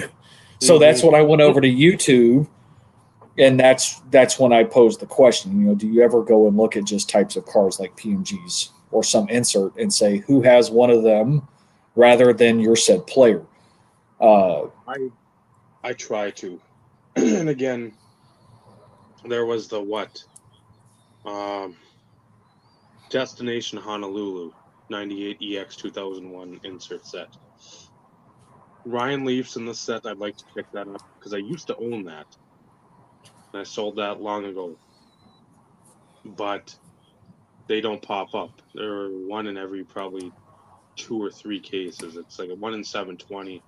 And I know EX was a different pack out case wise and pack wise. It wasn't. I think it was 24. I still think it was 24 packs per box. Maybe it was 20. But case wise, I don't think it was like 20 boxes in a case or. But that would be one. Could have been 8, 12, something in that vicinity. Yeah.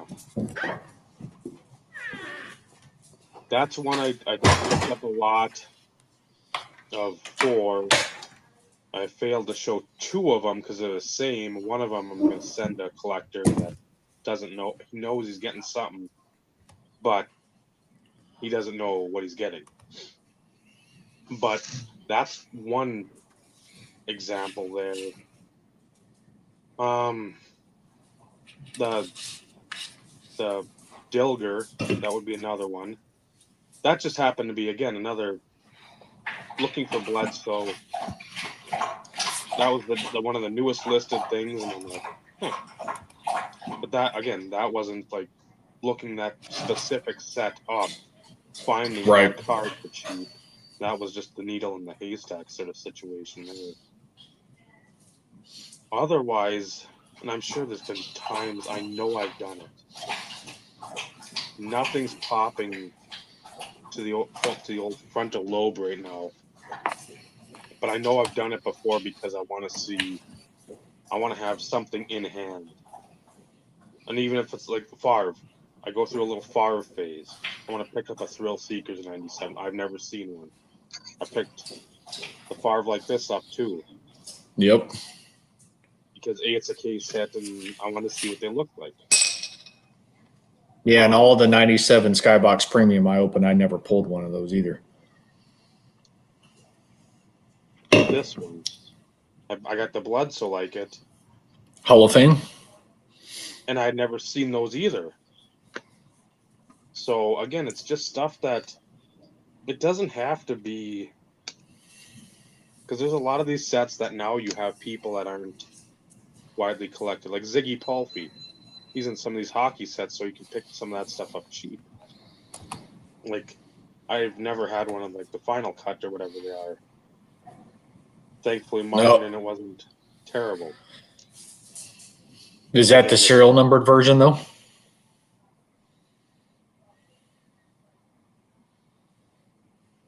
I didn't see it originally. So yeah, I've seen like the die cut ones, but I've never had the numbered. Thankfully, one of those came up and decent enough price. But for football and hockey, I tried. If I can find something cheap, I'll do it. But I'm not going to break the bank and go after Gretzky, Lemieux, Waugh, unless it's a Waugh I really want, can afford, or like an Emmitt Smith, Marino. It has to. Everything has to work out. The Curtis Martin 97 Black Diamond that I showed you, sort of like the Run for the Cup title quest or whatever it was. Yep. That was one. Again, I'd never seen one of anyone, and they get it for like $20. Okay, that's something I would have done anyway. And any player, Yancey Thigpen, Pickens, fucking Bam Morris, whatever, whoever would have been, $20 for that. I'll just to get it in hand and go, what is this? Right. Something that you knew was out there, but they just don't come up ever. And for a reasonable price, you know, that that's always going to be something reasonable price to you at that time. Yeah. You know, and you and I have different opinions when it comes to reasonable and not reasonable and everything else, because as we always talk about, it's subjective. I'd have a hard time spending $20 on something for a guy that I could give two shits about, regardless of the rarity. Yeah. And that's only because, although I appreciate them, there's not an interest to obtain something that of a player that has no significance to me. Now, if we're talking during that time frame, you're talking about a Barry Sanders and Emmitt Smith, Brett Favre, those guys during that era or whatnot. Granted, you're probably not going to find one for $20, but at the same time, if you stumbled across something like that, why would you not take advantage of that situation? Curtis Martin, like I said, to me, you stole that card, and I told you that. Curtis Martin was another guy during that era in which, in that situation, I could definitely have justified that expense for something like that. For something, like I said, that doesn't ever pop up, and I would consider extremely rare for whatever reason. It's serial number to 100, but yet you just don't see them. For some of the other stuff, I mean, when you stumbled across the lot with the PMG green, you basically, you paid for the PMG green when you bought that lot. I mean, that's really what you paid for, without the individual realizing that that's what you paid for. Something like that, I would have found a way to, get a hold of that, because it's something that you just don't see very often. And when you do, people want ridiculous amounts of money, or they're on auction and they're going to go for ridiculous amounts of money. There are still certain sets for me. It's not player specific. It's not that I look at my Terrell Davis stuff and it's like, okay, who else is in the set? Usually, because of the main years from a Terrell Davis perspective, who's going to be in the set. Outside of his rookie year, who's going to be in the set. Favre, Emmitt, Aikman, Curtis Martin, Kerry Collins potentially early on in his career. Those type of guys, they're going to be in the set. Years ago, there was always an interest in not just building the base sets, certain insert sets. You and I have talked about it before. There's still one set out there, and I'm not going to spoil it. Just saying, because at some point I will put that set together, because I love that set. It's not overly expensive. It's medium size, but the design was just freaking cool. And outside of that one, and some of the ones that I've pulled aside, I don't want to get to the point to where I'm focusing so much on those, we'll call them side projects, to keep things, kind of keep things flowing. Keep that, I don't want to call it the creative juices, but, it's one of those in which, ultimately trying to find other things to kind of keep things fresh and new and different. And, to circle back on, one of Vinny's comments, I know he mentioned, and I don't remember if it was last week or the episode before, and I don't even remember what freaking set it was he was working on, which really kind of pisses me off because I try and remember a lot of those things. But the fact that, he's dabbling into the football stuff. I don't know if that's because we've kind of sparked that interest, or if, that interest has always kind of been there and maybe we just kind of pushed it a little bit more into the forefront type situation. But the fact that, he's got 2 more projects that he's now found. So I'm interested. I'm going to put you on the spot here. What's the 2 new projects? And are they football related? Or did you happen to stumble across something from a hockey perspective that maybe that's the set that you're working on? Yes.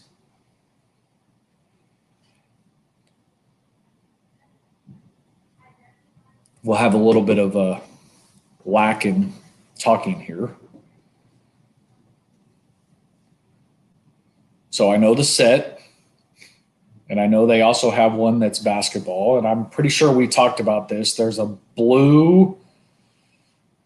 Is there a blue? A blue and a red variation? Yeah. At least I know that is the way it is in basketball. And I think there's one other one that's actually serial numbered. Don't hold me to that, but maybe a green?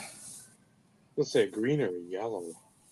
I want to say there's 3 colors. More like a neon green or something. One's the base, one's a variation, and then there's the additional variation that's, okay, blue, red, green. And one of them serial numbered. I'm pretty sure. Okay, so I'm not completely losing my mind. And I'm basing that on basketball only, not football. So that's the set you're working on. So you were able to pick up some. Are you doing just the base? My guess is you're probably just doing the base, because the others could get a little bit more expensive. But on the flip side, what's the other projects that you kind of stumbled across over the weekend? And there is reasons for me asking. Wow, blue set is done. Wow. Nicely done.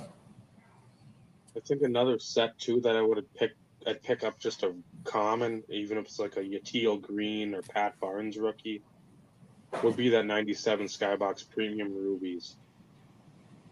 Just because if you haven't seen them in hand, that's something that's...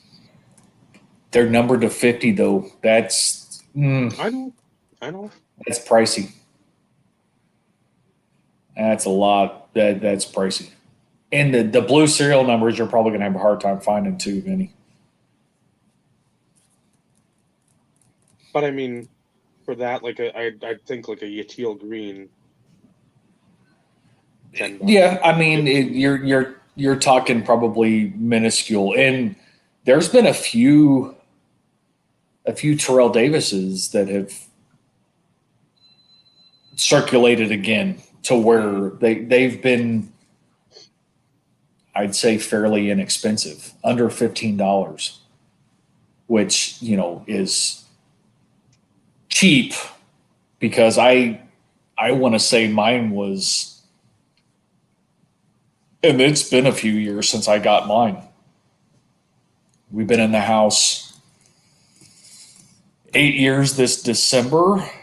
I was still at the rental house when I got my version of the Ruby, and I want to say it was damn near under $40. But, it's one of those in which at that point in time, I hadn't seen one. I knew what they looked like because I sent the Isaac Bruce to Scott because that was his guy. And knowing the number of boxes that I opened and only pulling one, I could justify that amount of money to pay for something like that, because it is a gorgeous card.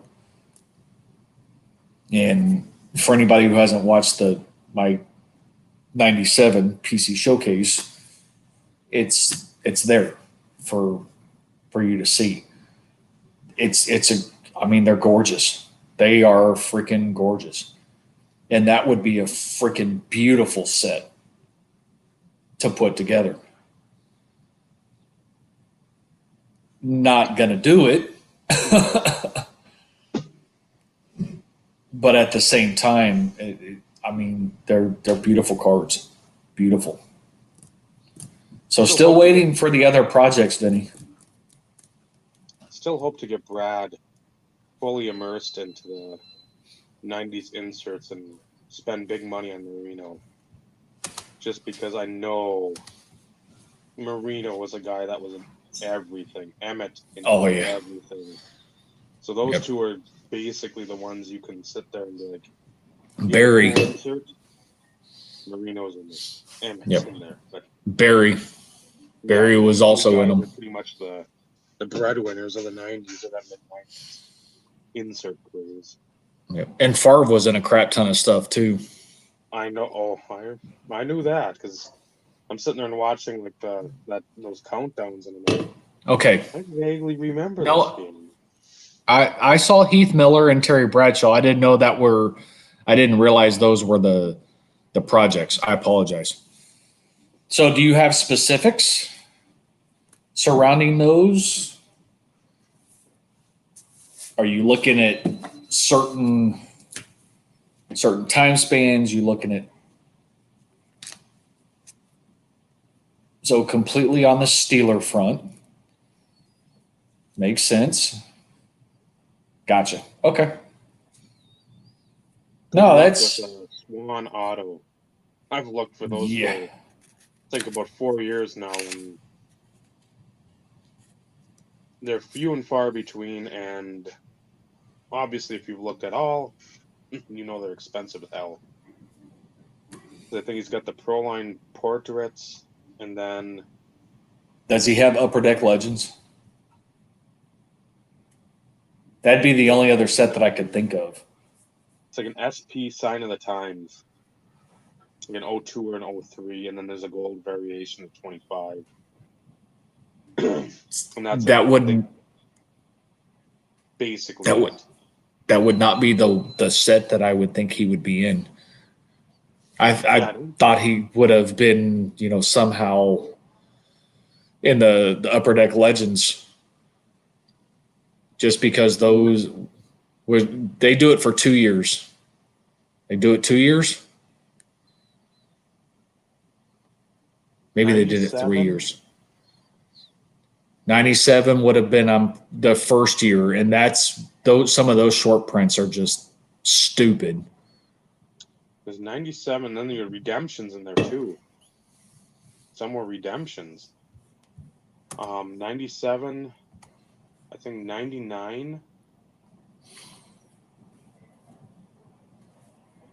I want to say... Because I know later years were stickers, though. Yeah. I think there's 97 was all on card. 01 was on card, I think, and then 05. I remember buying 4 boxes of 05.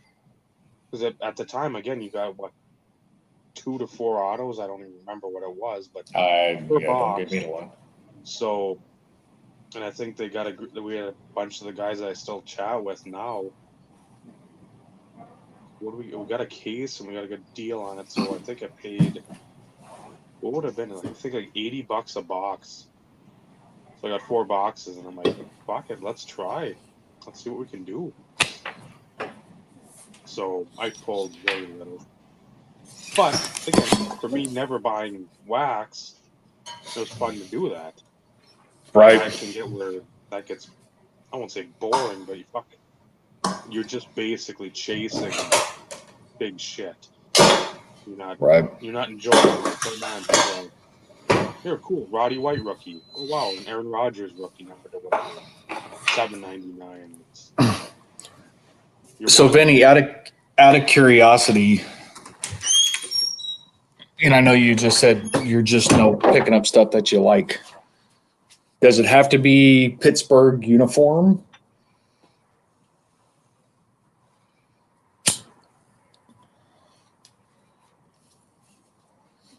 And there is a reason why I'm asking.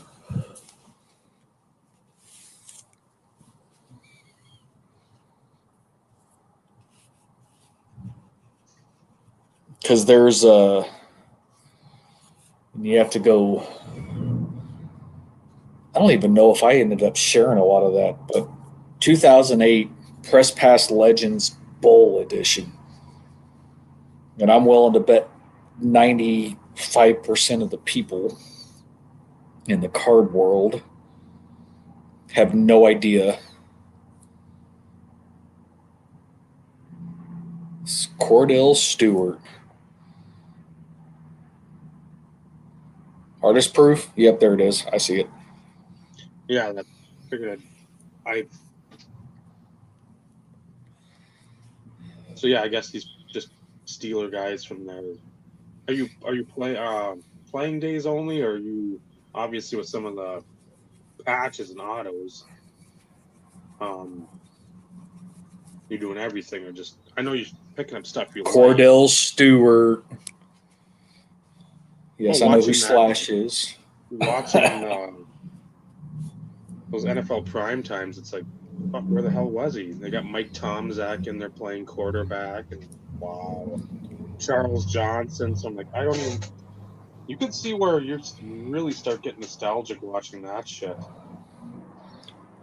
Well, no. So the reason why I was asking is so 2008 Press Pass Legends Bowl Edition.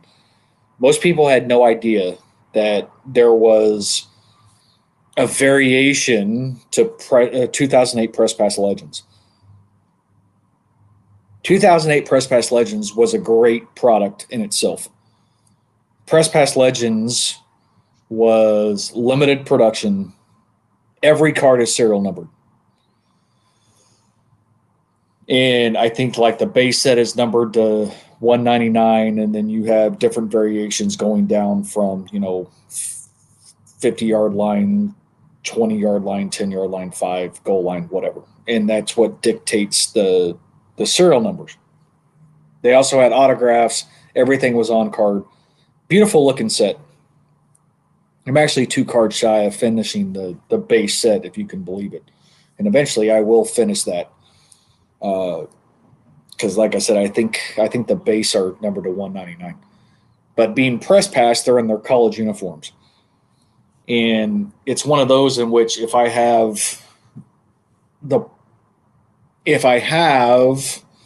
some of the serial numbered cards of some of your guys, because it's a beautiful set. It's all foil. I'll go into the office and see if I can't find a couple of them, and I'll show them to you. Not specific to Pittsburgh, but if I can find a way to get in touch with you, I'll send you a few of them just so you have them. They're really, they're pretty cards, but they're college. They're in their college unis, and not everybody likes the whole college uniform thing. So that's the reason why I wanted to bring that up.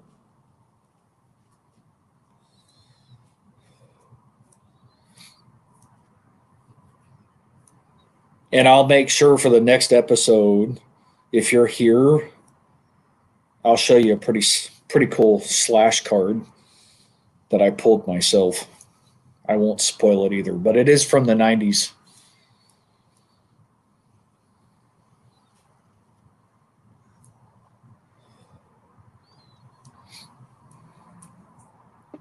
I don't know. You're obviously looking for something, Dave.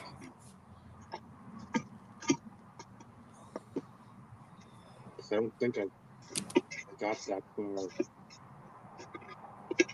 in the. No, Bob, it is not studs. There's one, but again, it's.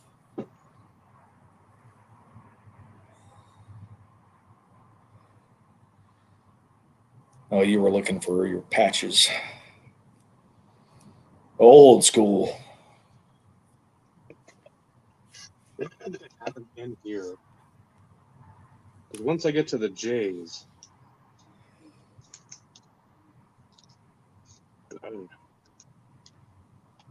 it's a lot of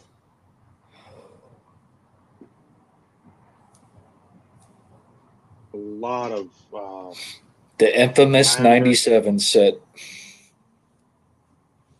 yeah, still incorporated the overall deal I got back. But yeah, there's must be all because I'm just seeing a lot of bees in here. I think I scared Vinny off. And then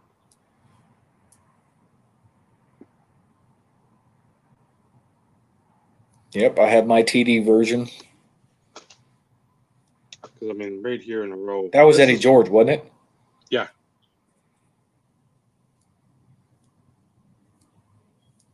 The thing with what I'm showing now, it costs probably more than a lot of people drop,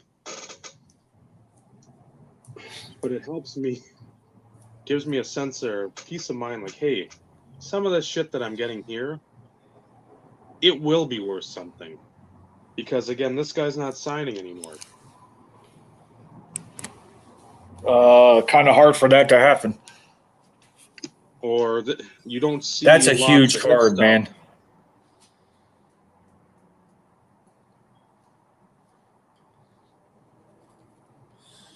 Oh, Night Train.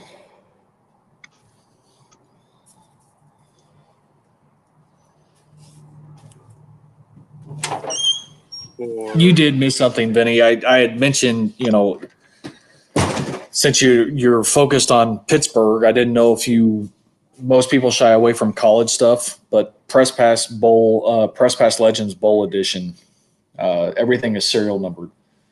And if we could find a way to get in touch with each other, if I have some of your guys, I'd be more than happy to send you a few of them if you were interested, but they are in college uniforms. But they're beautiful cards. And they're all serial numbered. I don't know how well I'm going to be able to get here into my closet. But that's the thing with like a lot of this stuff. I had regretted not picking up a lot of the Hall of Fame stuff years ago. I'm sure I've had to pay a lot more. And I don't know if you saw this really. That up there earlier. Man, I need to find a place to sit my laptop down. So I love just picking up this stuff. Fun.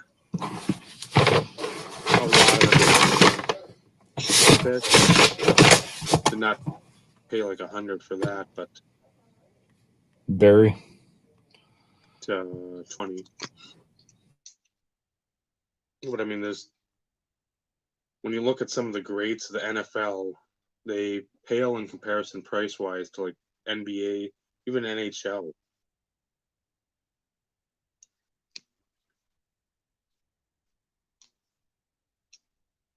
I'm going to see if I can find this one card. Probably not.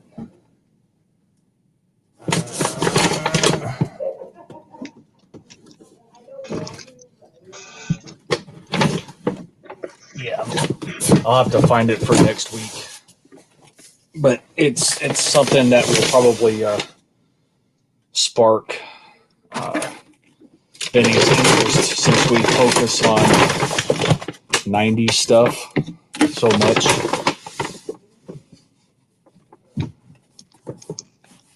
And it's a card I pulled myself, so it may have a little bit more significance for him if I can find it. Shit. Yeah, I'll have to find it for next week.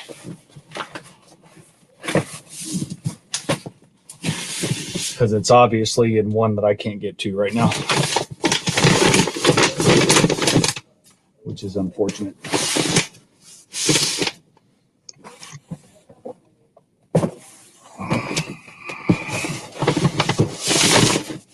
Oh, Ed Reed.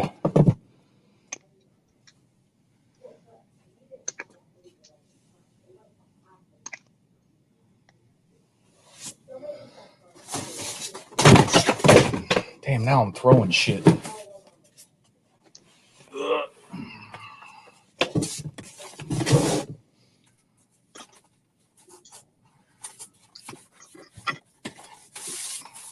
Keep showing, Dave.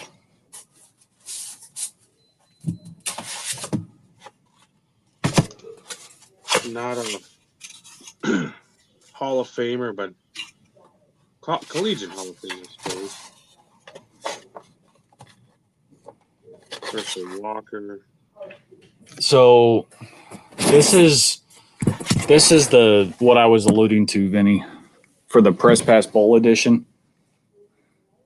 This is what the base set looks like.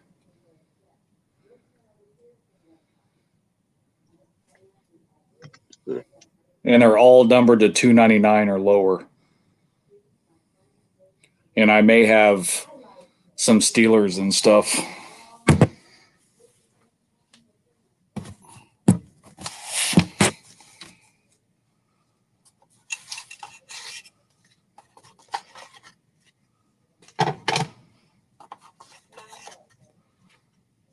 Yeah, the set is beautiful. I mean,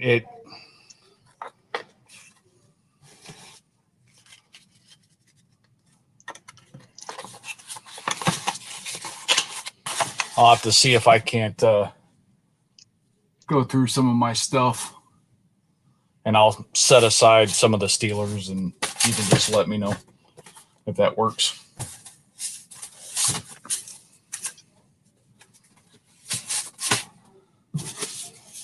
But the other card that I was alluding to while you're still showing off stuff, Dave, I will find it for next week. And like I said, since we focus on 90s stuff, there should be an appreciation for it.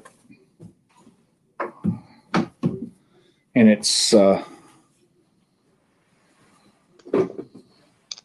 something I pulled myself. Just saying. But it is a slash.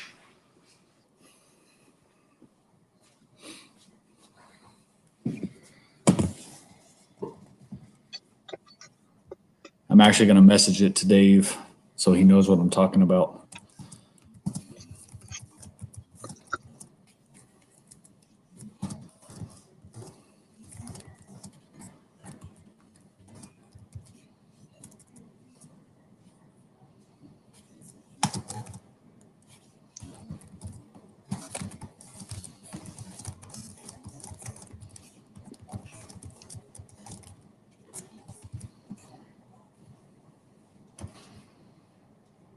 Cortez.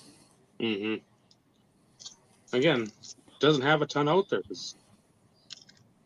I think I got that for 40, and I didn't feel good about it. But at the same time, it's not like he's got tons of stuff to choose from.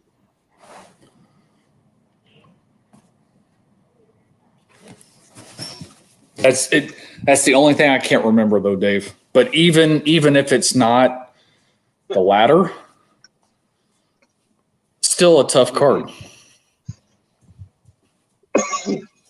You think Vinny will have some appreciation though of that? Should. I'd imagine so.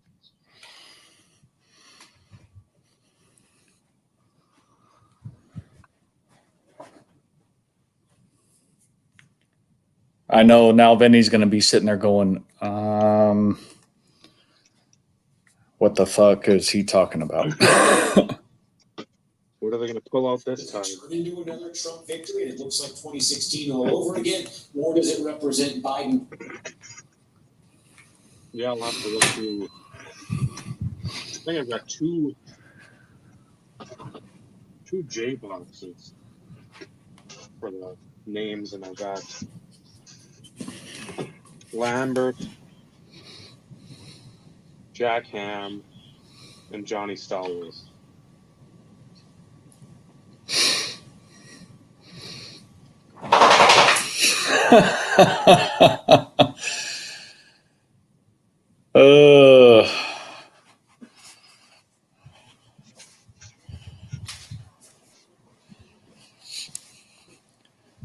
Coming from the guy who usually only dabbles in vintage football.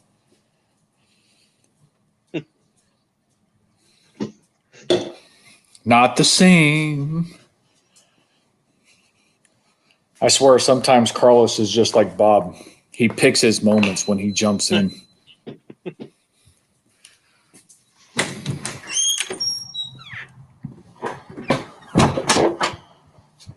And for this, I think if, let's say, funds are a little more,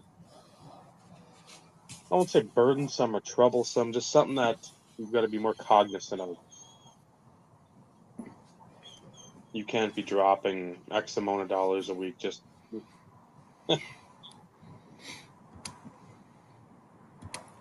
You've got a very finite budget, which again we all have different budgets in this hobby. And if you have a decent collection of whatever it is, whoever you collect, Lemieux, Madonna, Terrell Davis, Josh Johnson, Bart Starr, Clay Matthews, Brandon Pettigrew, Titus Young, whoever, go back and look through some of that stuff. Enjoy some of it. Because we've said it many times before. I know plenty of other collectors have said it too, that we're always reaching for the next one after we get the last one in the mail. Why not take a little more time if you have to, because certain things don't allow you to constantly pick stuff up. To enjoy that last acquisition, to enjoy one that was maybe a year or two ago that you're like, fuck, I can't believe I got that for X amount, $30, or something numbered to like 25, or a Hall of Famer from '97. You're like, how would I do that?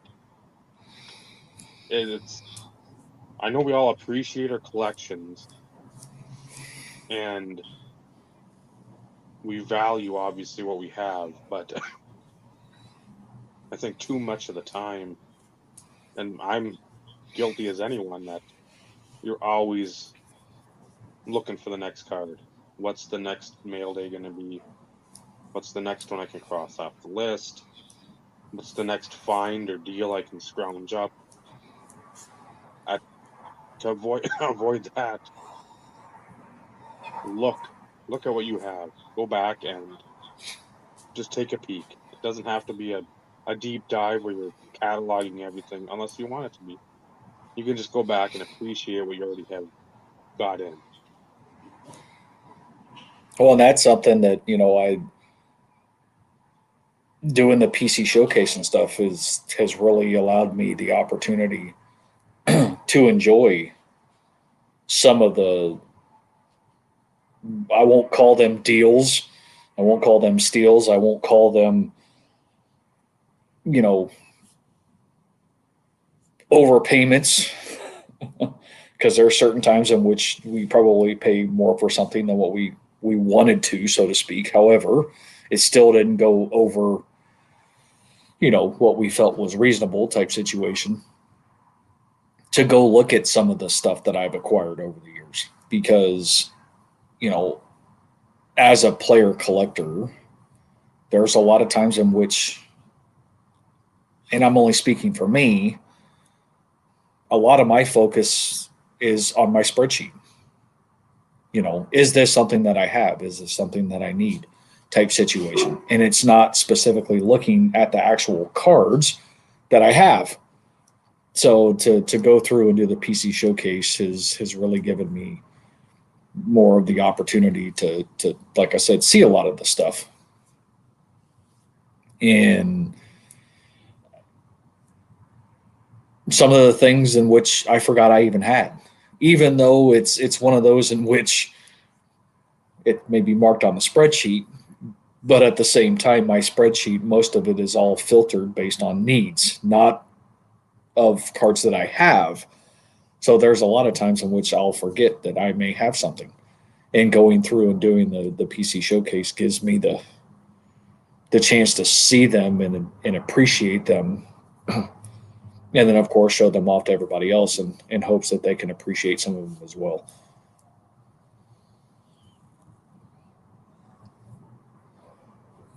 Yeah, I know there's a lot of collections out there I'd like to see like Joey, Burt Cat 8. I'd like to see him go through all his Bart Stars. Clint, before he sold off his Cole Hamels. Fuck, I would have loved to see that stuff because that's the Josh Johnson times.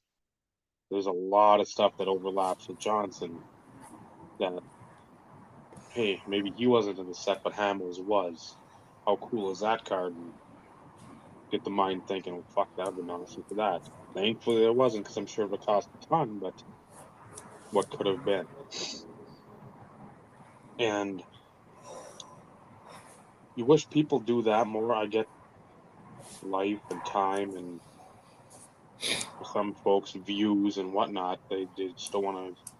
They're not getting X amount of views. They just don't care, which that's fine. You can anybody can justify whatever way they want, but personal selfish reasons, I want to see more of these showcases, especially of the bigger collections. I'd love to see Tom show off his Tim Hudson stuff year by year, because I know he's got a dearth of stuff too that mid to later in Hudson's career, well, mid mostly because he pitched forever, that it overlaps again with Johnson. So it's just stuff you want to see different cards of. Denny, I'd love to see his Steve McNair collection. Scott, his Isaac Bruce. Jason Cristofini, I'd love to see his Brett Favre stuff because I know he's a big Packers fan. Bobby, even if he doesn't have a ton of Marinos, I want to see him. Brad, same thing.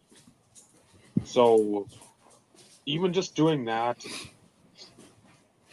and if you have to put together 4 or 5 videos or whatever it may be, at least you're still putting out videos. At least you're still, and it doesn't have to be, oh, your name's still in the circles or in the community. To the people that know of you or know you, your name's always going to be relevant. It's just to the other people that may come swooping through for a while that, okay, they're here today, gone tomorrow, but maybe they have something that sparks an interest with you, or there's a similarity there, or you find some common ground. And you're like, man, I liked so and so, but God, they were here for just like a snap of the finger, and that was it. So that's why I would say just put out videos too. Even if you're burnt out with those, it's better, because I know a lot of people don't. They text or they'll message, but like with me and you, there's a good chunk of time there where I lost your number. Trying to find it or have anybody tell me it was like pulling teeth, and I'm finally got a hold of you, and that's the thing. You're always wondering, like, what the hell is so and so up to? Well, I haven't seen a video. I hear a message from somebody maybe once every 6 months. Just let me know you're alive. If you don't want to talk, that's fine. Let me know you're alive, and that's where the video, even if it's like a 2-minute video. Hey, I'm doing fine. We're just doing this down there, wherever. Just checking in. Adios. Another 6 months to see me. But yeah, just not keeping your name out there, because I don't want that to sound like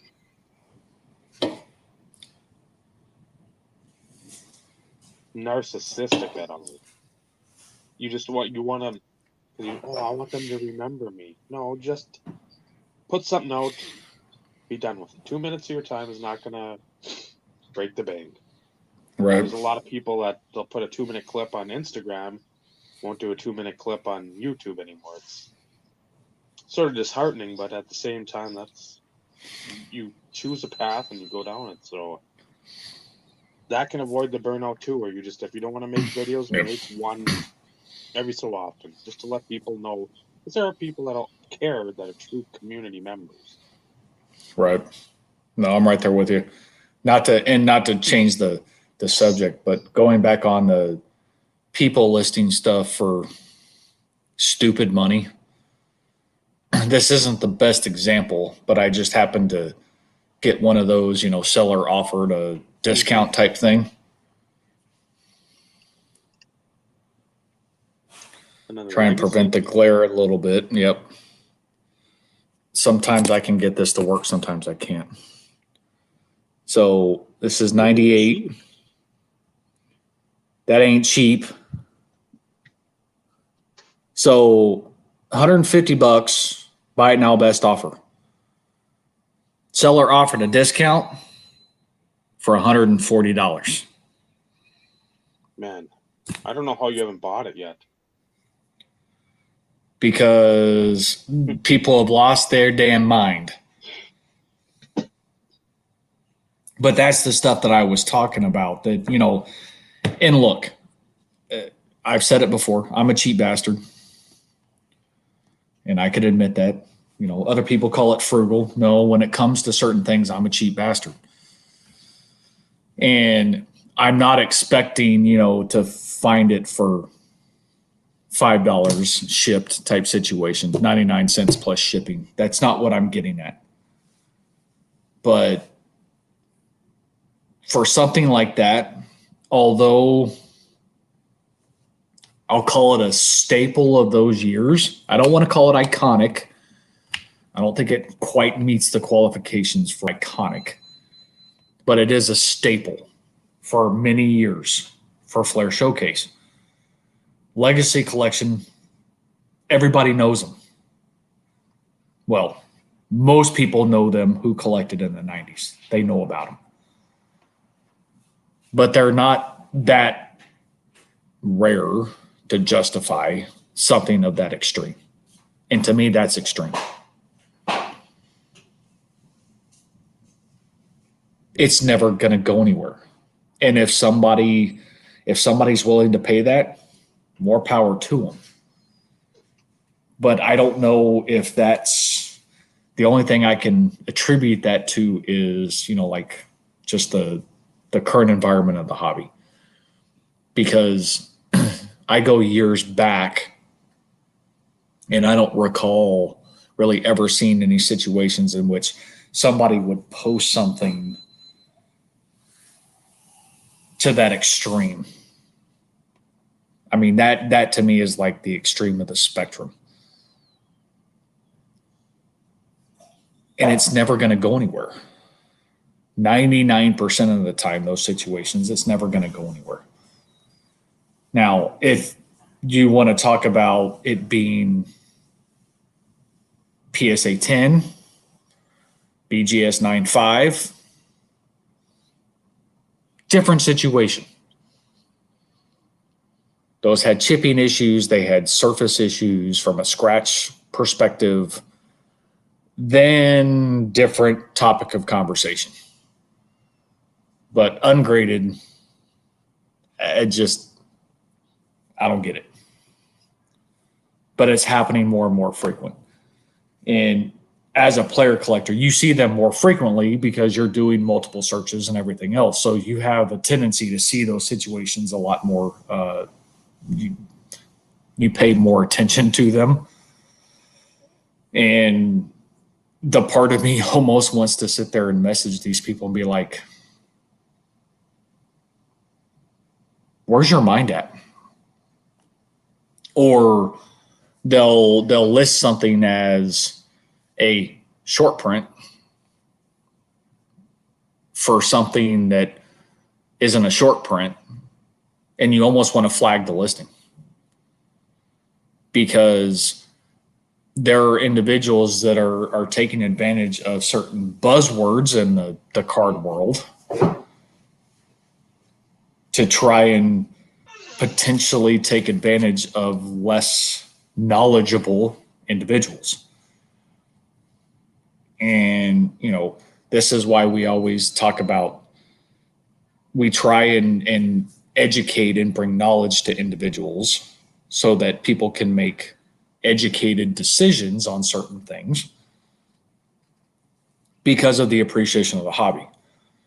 We don't want individuals to potentially make some of the same mistakes that we could have over time. Mm-hmm. But that's also the same concept of, you know, me reaching out to you, for instance, on a variation of 2 insert sets. because when you go do your searches and everything else and you think you kind of have an idea, but pictures don't always give you the level of detail that you need in order to be able to understand the difference. You physically have to see them or know where to go look. And for those who care, it's 99 Skybox Dominion. There's 2 insert sets. One of them is goal to go, goal to goal. So goal, the number 2, goal. It's a 2-sided card. And then there's Atlanta Attitude. And there's 3 versions. There's the base insert. There's what they call a plus version. And then there's the Warp Tech. Warp Tech is very distinguishable. If it's listed as such, you're going to be able to tell what dictates that variation. It's very obvious if the picture is well done or the scan is well done. The base and the plus version, there's no notation on the card that indicates what's what. And I always thought that the plus version was like a foil front or a foil. But now I'm not so sure. So I've reached out to Dave to see what he can dig up and see what he can potentially find out for me. And it all stemmed from having conversations with the person in Germany, because they have alluded that they have the plus versions of both those cards, which are needs on my checklist. And they came back telling me that they do have like a reflective finish on the front. And then, of course, I go look at mine and it's like, well, shit, so do mine. So what's the differentiation? And that's, now I could just go on ComC or eBay on Burbank, for instance, and pick up a version of both and then visually inspect them. But at the same time, if for any reason Dave is able to, do some additional digging and stuff, because I've done some digging and stuff, I can't find anything. Dave has other avenues in which he can go do some searches and things along those lines that potentially can help me figure out what the difference is. But that's the whole, aspect of building the friendships though too, and being able to have resources and try and educate yourself in situations to ensure that you're being informed of, before making a purchase. Because some of the 90s stuff, as I always talk about, some of those variations are slight variations. And unless you've been around long enough or have seen them type situation, it's very hard to know if you have a variation or not without knowing the difference.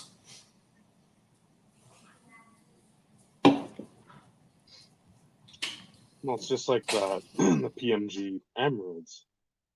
You have no clue about them. It's to 150. It's not, you're not like, oh, it's the first 15. It's like, no, it's numbered to 150, whatever. Nope. So, yeah, and especially with that stuff when they had like the warp text and prism variations and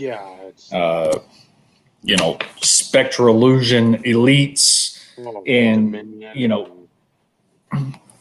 some of those stuff though, they at least have the indicators. I mean, you look at the back of the card and it says spectral illusion elite.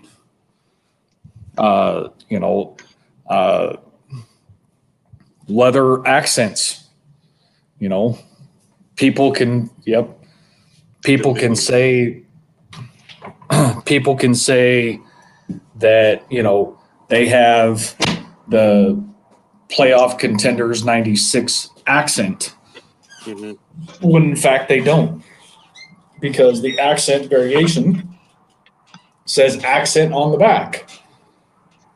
Easily identifiable, Mhm.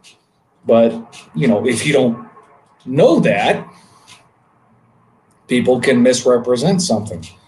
It's no different with the 95 action pack, the Stargazers. There's a notation on the back in silver that says Stargazers. That's how you know the difference in the variation. This individual in Germany, having over 1,000 cards of Terrell Davis, even they're unaware of some of those things. Because I had to ask for pictures of the back of the action pack because the individual had identified that they had the Stargazers, and in fact they didn't, because their version didn't have the Stargazers indication on the back. And then there's Topps Collection. Mhm. A lot of people have no idea that there is actually Topps and then Topps Collection. Now, what the difference, what the differentiation was of what indicated Topps and Topps Collection, that I don't know. I've never bothered to do the research to find out how somebody would get Topps Collection over just regular Topps, unless it was like a dealer thing, or it was certain factory sets that had that notation on them. But they're identified on the front of the card. It just doesn't say Topps. It says Topps Collection, and it is a different card.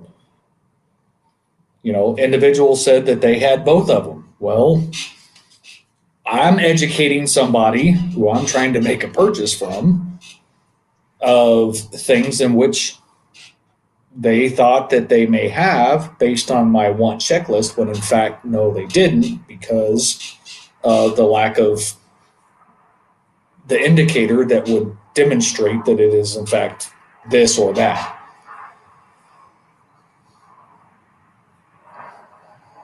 It's the same with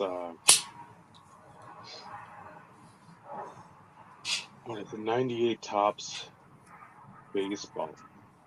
With the base, you have a minted in Cooperstown, which is just a little rectangle on the top right or left corner. But then you have the inaugural, sort of like the 95 for football, with the Tampa Bay Devil Rays stamp and then an Arizona Diamondback stamp. All of them are still the bronze border, like 98 Topps. That stamp is the only thing that's different. So if you're just looking at Topps and you're just leafing through, it's going to be all the same to you because you just see bronze. You're not really looking real closely for that other stuff. But yeah, or just like the season 98 season opener with Topps and football. You can tell it's a season opener because it's silver, but you look at the Topps Manning rookie or Moss, you're like, oh Christ, that's like a $20-$30 card. Well, this Manning and Moss in the season opener got to be that price too, because they weren't seeded 1-4, 1-6, whatever they were in Topps. They were basically 1 or 2 a pack. Right. So yeah, it's not just now with 8 trillion parallels or parallels we just can't figure out what's what. I mean, it's been going on for a while. Especially like I Absolutely. showed the other week with the All-Stat. I mean, if you just look at that and I hold it like that, you're just like, oh, it's a regular card. And then, well, nope, there's the artist proof thing. Yep, there's the artist proof. It's just like, Well, and then believe it or not, I'm 99% sure. If I'm able to work out this deal, I'm going to leave it in it just to see, but initial pictures indicate that it isn't. So it's been on the want list, but it's one of those of which I've never seen one before. I'm willing to take a risk on it just to see. 97 Crown Royal. Pro Bowl die cuts. They actually had a Hawaii trade conference parallel to that set. They are super short print, stated print run of 10. Now, I happened to stumble across one on eBay. I think it's Brett Favre or whatever. And I want to say it's graded, but they're wanting like ridiculous amount of money. Mm-hmm. But trying to do my research, of course. And there's some embossing on it that dictates the Hawaii Trade Conference. It's no different with like the Chicago collection from the national type situation. That one's a little bit more recognizable because it's in silver. I don't want to say silver foil, but it's a silver stamping on the card. And, those of Terrell Davis are serial numbered to 5. And they're physically serial numbered, so for sure because it's got it on the front and the serial numbers. It's either on the back or right up underneath it. I can't remember, to be brutally honest right now. But this individual's marked on the want list that they had the Hawaii Trade Conference. And they provided me a lot of pictures. So I was able to validate certain things, which is why I knew that 2 of the cards were not Topps collection, for instance. But the picture doesn't indicate any embossing. And maybe embossing is the wrong word, but it's more like an indentation, I guess, for the trade conference. So it's got like the palm tree and stuff along those lines. But it's imprinted into the card. So like the Pro Line seal. Mm-hmm. Correct. Same concept. And if you're looking at it straight on, most of the time you're not going to see any of that. So, you have to have it at a certain angle type thing to see potentially if that's there. This individual has, it's marked on the want list. That's one on which I'm willing to take a risk. Mm-hmm. It's a cool card. I already have the regular Pro Bowl die cut. It's not like it's a showstopper to get a double for something when, I'm looking at the total number of cards being, 60 to 61 to mark off the checklist. But certain things like that, even for me, I had no idea what the differentiation was. And the only way that you figure out some of those things is by doing the research. But the ones in which I've asked you about, the plus variation, I can't find shit. And the pictures don't freaking tell you any different because they both look the same. So there's always one of those situations in which, for all I know, I have both the base versions marked off on my checklist when in fact I may have the plus versions. So it's one of those in which I need to make sure my checklist is accurate from that standpoint of what version or what variation I have.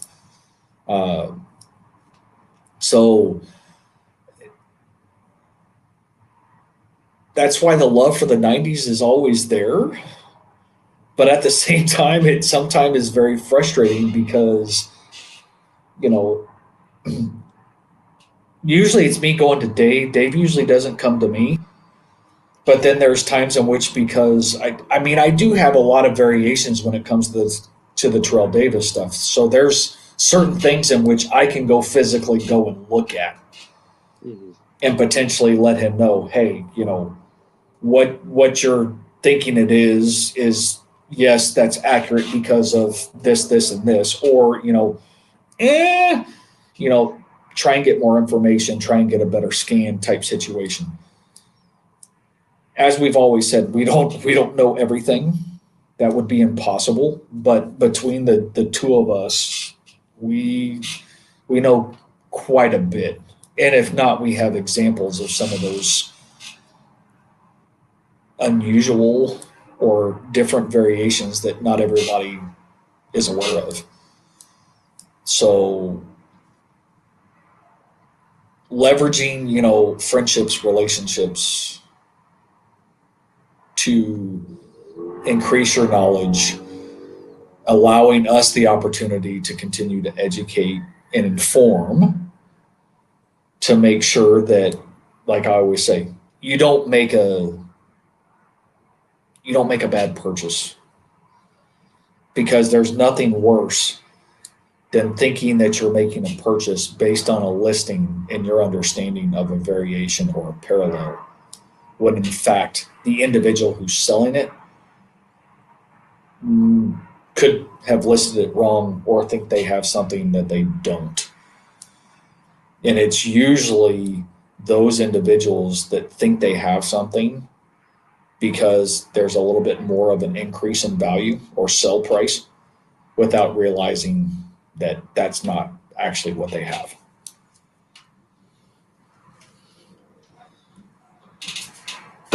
Yeah, we try to go back and forth, especially if it's something that is obscure that we may remember, but it's like, you know what? I didn't bust a bunch of that stuff that wasn't around where I was at. It wasn't something Steve had on his radar.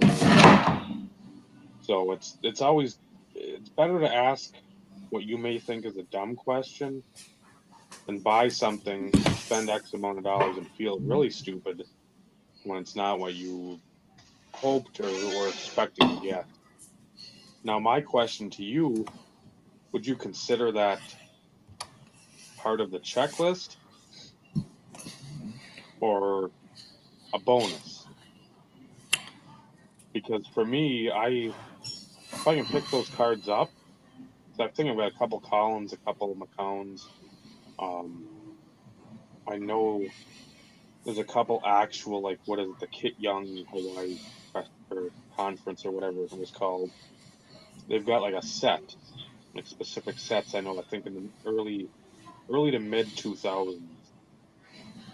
But the show stamped cards, do you consider them part of the overall checklist, or to see, for me, I just consider them as like bonuses, because it's something that somebody took after the fact. It wasn't available in packs. And where I don't, it'd be like the Beckett. Beckett used to have whatever, like a Leaf Certified 02 preview card with that glue sort of stuff affixed to the whatever, send out for a subscription.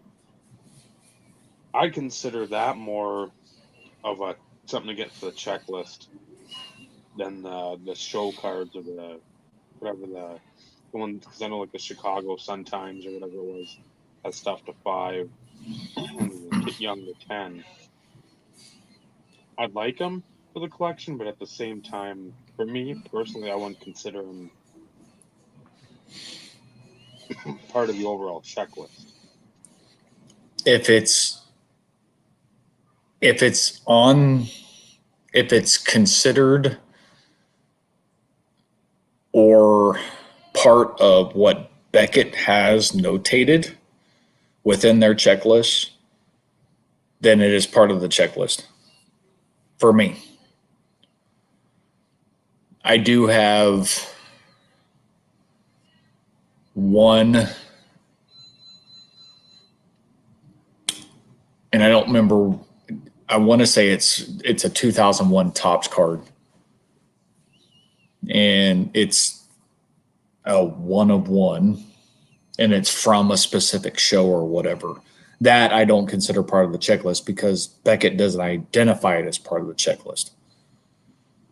It's no different than like the Pacific plates. They're not on the Beckett checklist. So therefore, those I do not have notated or captured in my counts. Those are what I consider bonuses. But if it's notated in Beckett,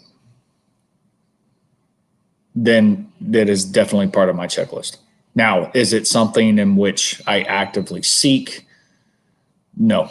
Most of the ones that I've acquired through collection purchases.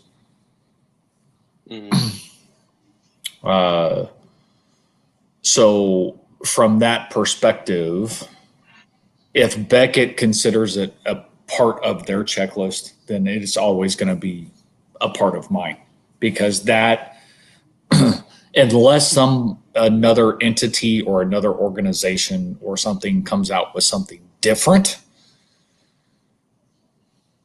as a way to catalog or checklist a specific player, Beckett's going to be the source of truth for me, because there's nothing else out there that I know that can validate what truly has been manufactured. Do certain cards I steer away from potentially because it's not part of the checklist? Yes. Oddities, that type of stuff. Some of the collector's edge proofs or press proofs, whatever you want to call them, that type of stuff, because they're not identified as cards in Beckett. Do I shy away from those? Yes. Because although they're kind of cool, you don't know the legitimacy. And I would hate to spend $20, $30, $40 on something, although it's kind of cool, to where it's not something legitimate. Do I have some stuff like that? Absolutely. I want to say I have 3 or 4 Pacific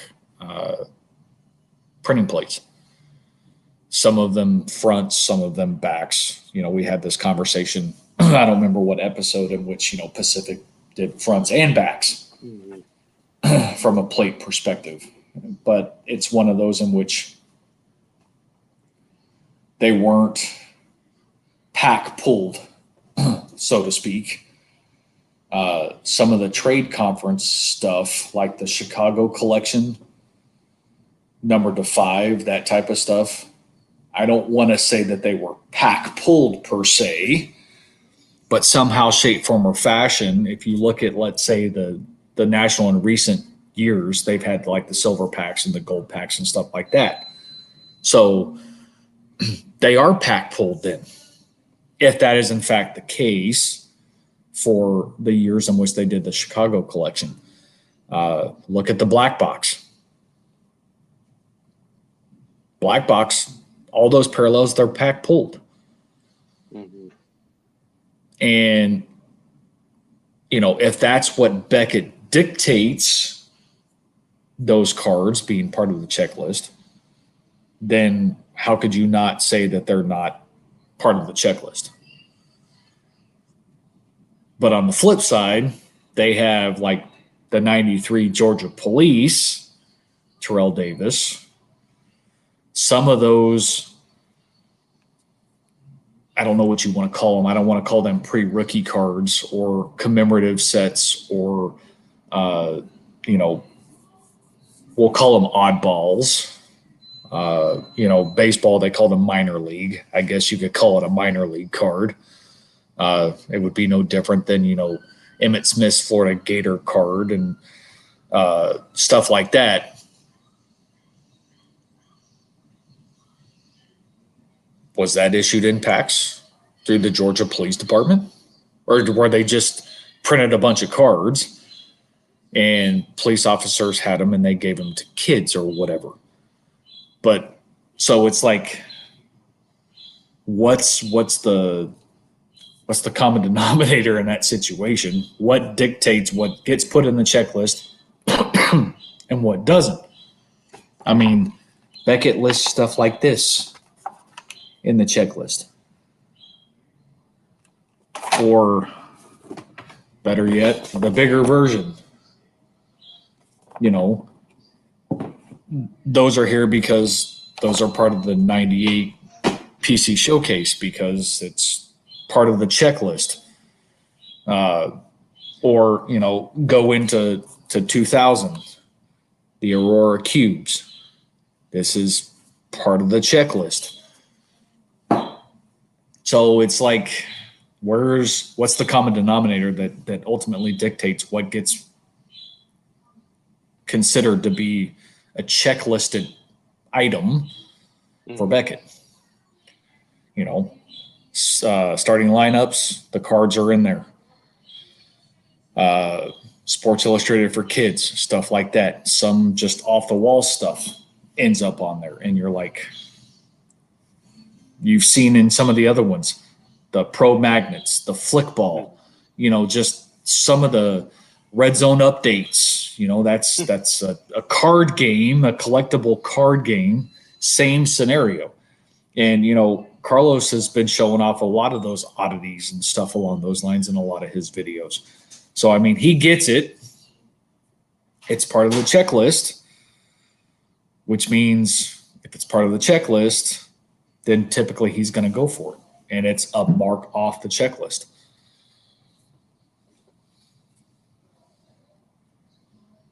Yeah, I could retort to that, but we'll be here talking for hours about show stamped cards or. And I can argue both sides, Dave. I'm going to be brutally honest. I can, but it's one of those in which, like I said, it's not like I'm actively searching. I did pick up an O2 Contenders Hawaii, and it's numbered to 15. It's the only other one that I think that I needed, which is why I went ahead and bought it. Because I think I had the other ones. But, you know, I can argue both sides. But that's also dependent on your interpretation. Because we always talk about being subjective as it pertains to what you want to put in your player collection compared to what somebody else wants to put in their player collection. You have a different basis or maybe a different source of truth for what you add to yours compared to somebody else. There's no right or wrong answer because it's always collect what you want to collect. And so the same would apply as it pertains to whether or not you consider it part of a checklist or part of the collection or you don't. Because at the end, it's your collection.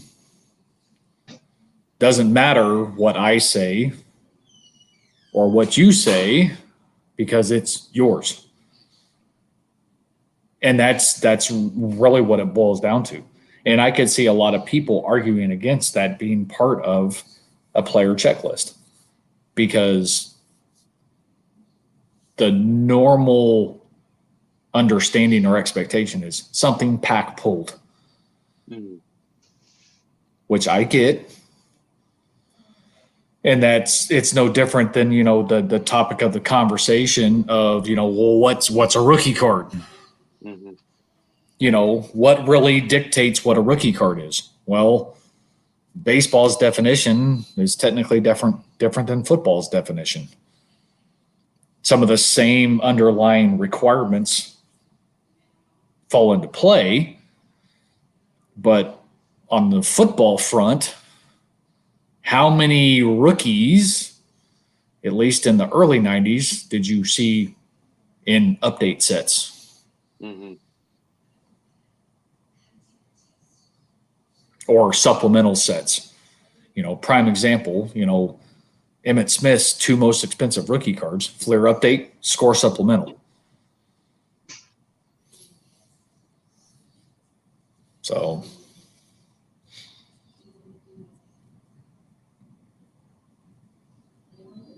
Well, and see, and Carlos, I get that too. And there's things I haven't stumbled across too many situations in which I have stuff that isn't in Beckett. There's one that comes to mind. I can't remember what the year is, but I think it was the last year in which Fleer manufactured cards before their bankruptcy. That there is an actual patch variation of one of their memorabilia cards that is not notated in Beckett. But it is, in fact, a patch variation. And it is all indications to me make it seem as though something was just missed. Because it says on the card patch.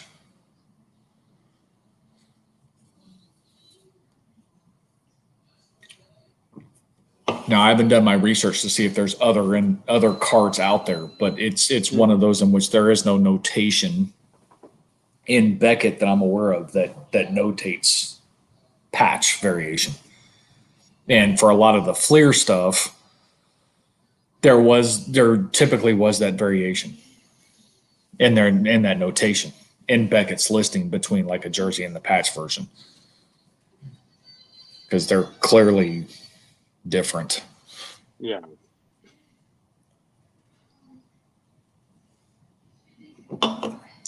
Prime example, another example, 97 Motion Vision, the limited digital replay autograph.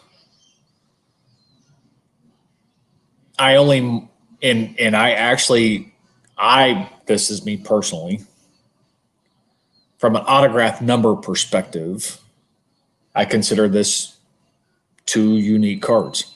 I have one that's in silver ink and one that's in gold ink. Mm-hmm. And nowhere, anywhere does it state that there is some silver, some gold.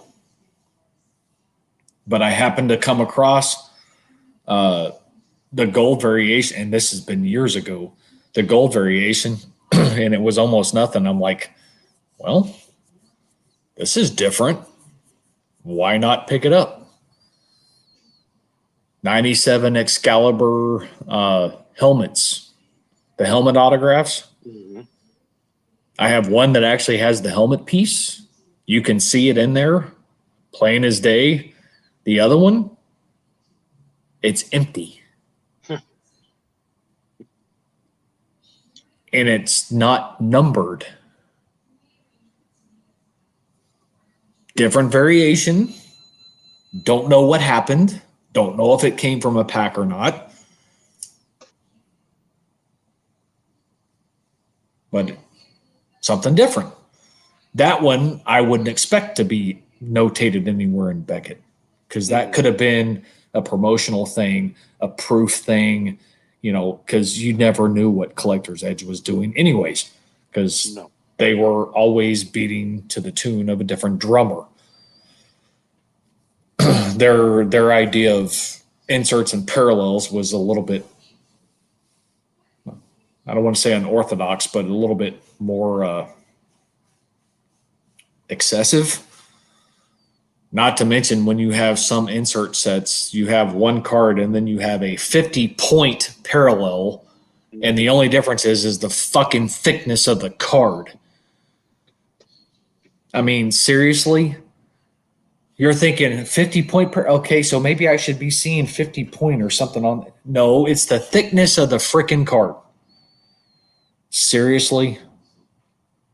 Seriously. Especially for 98 Masters, when you have this like a gold number to 100, and then I think it was like a gold set to 150. And there's the only thing that's different is 100 and 150 the serial number on the back. That's it. It's like, really? That's the best you could do? They're the same thickness, same everything. Yep. Nothing different. Like, okay, good job, Collector's Edge. You've done it again.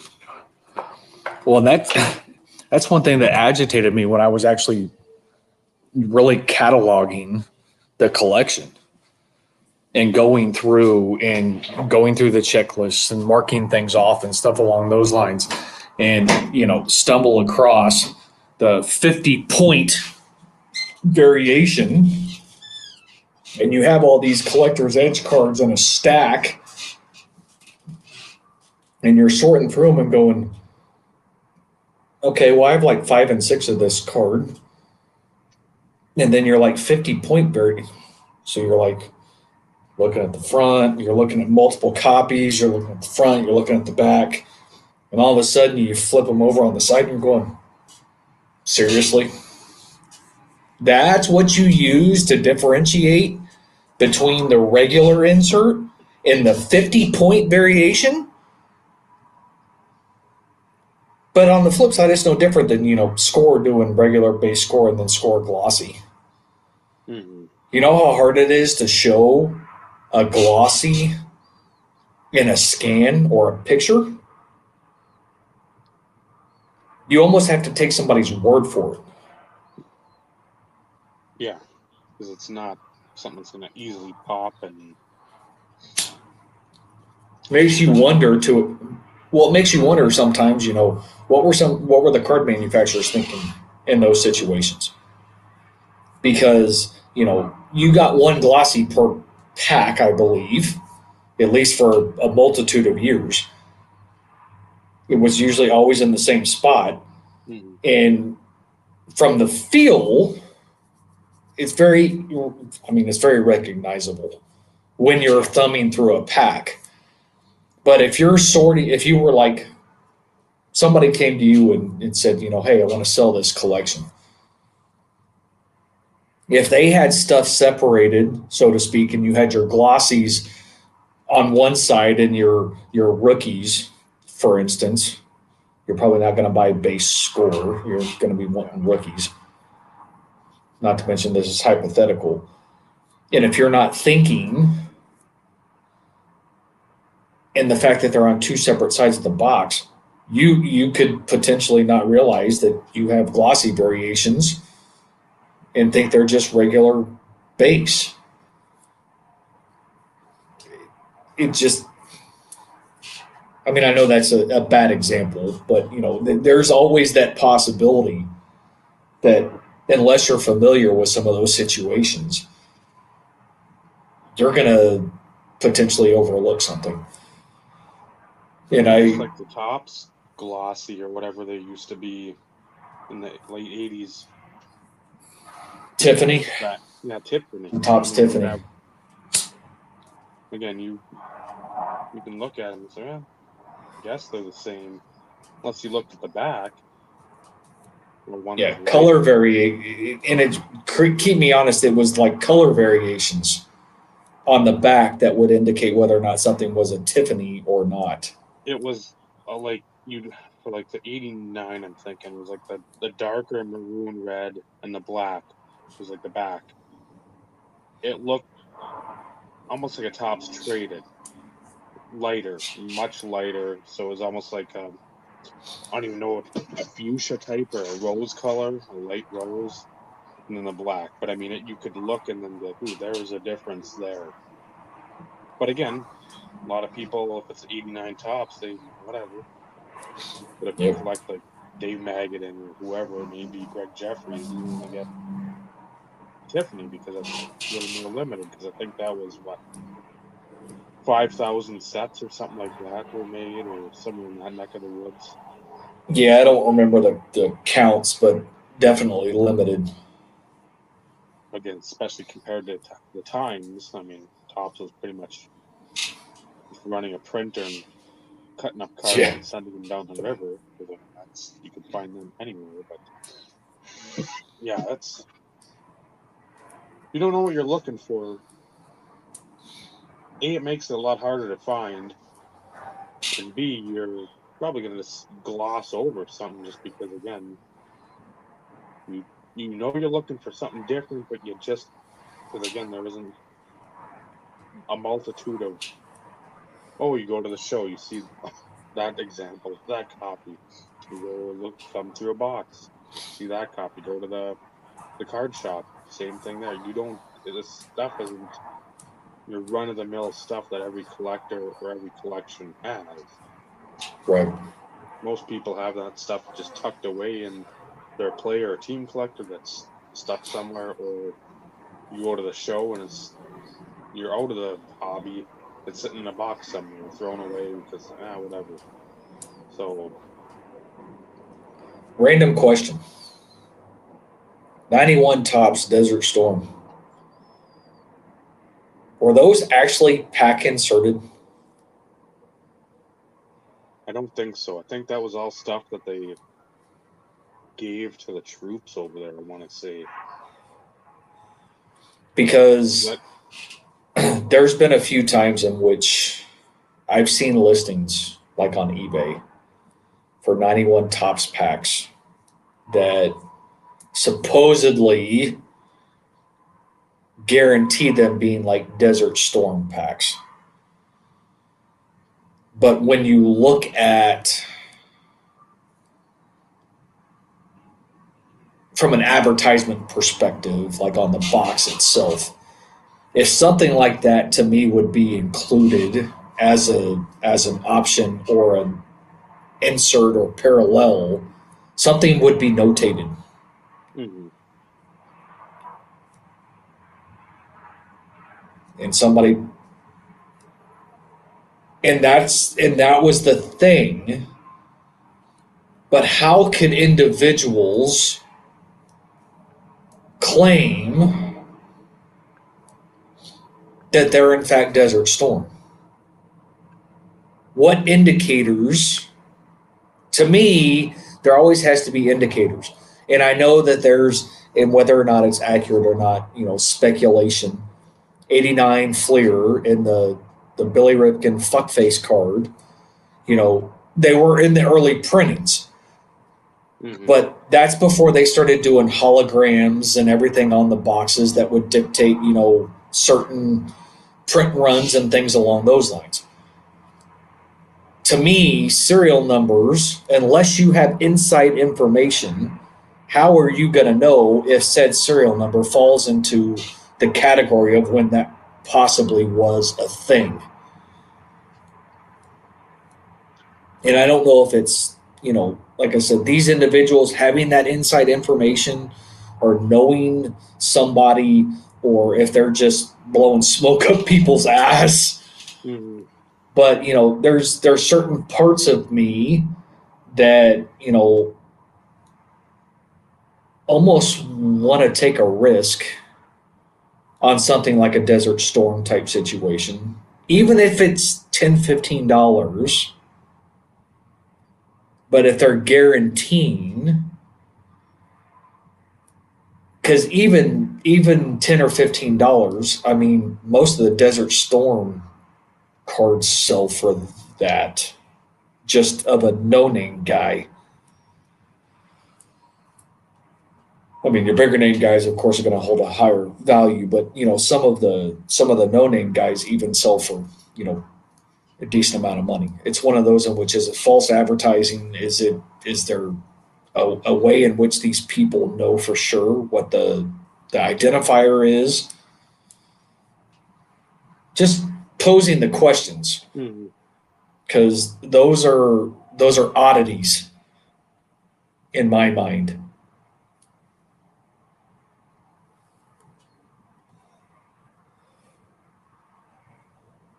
Uh-oh. Say it's better Uh-oh. than a hoagie or a bag of spaghetti, because again, he seems to like his food quite a bit, and Well, if he's got a license to carry, does it really matter?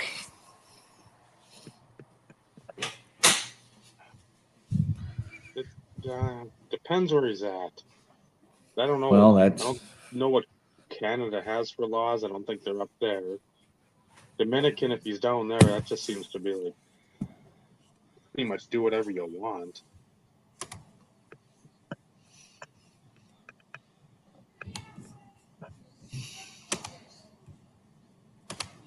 Yeah, who knows, right? I like him, but at the same time, man, I just don't. The people that drop tons of money on him, they are gonna be the people that they really suffer because I don't think he's gonna have a long career at all. And I'd like him to, but at the same time, I don't know. I Yeah, who think more knows? with Bichette and Biggio being their two cornerstones up in Toronto, and Vlad eventually just either eating or he'll do something stupid. I just have that feeling where he'll have some sort of legal or something. He'll fuck up somehow. On the flip side, I'd be scared my dad would whoop my ass. Because I haven't seen seen him post in forever. He was like a super positive tuber, which again, pretty much the exact opposite of me. I mean, he was like he was really positive. I think his name was Jeremy. I mean, again, nice dude, but I'm more of the gloom and doom and acid rain and sinkholes and stuff of that nature.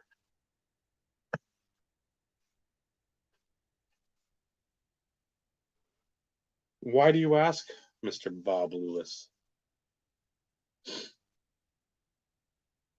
Rave or super?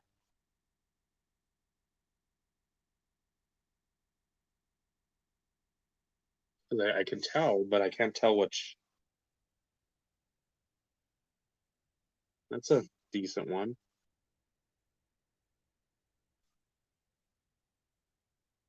What's the Mark Wetton error? As soon as you probably explain it,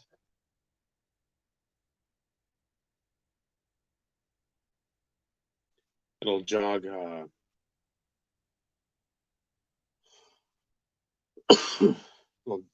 jostle some brain cells. 98 rubies. yeah, something you were talking about earlier. This is 98, of course. Not as pretty as 97. No, but still, very nice looking card. Just a few things for in preparation for what's upcoming for 98. Something you showed earlier.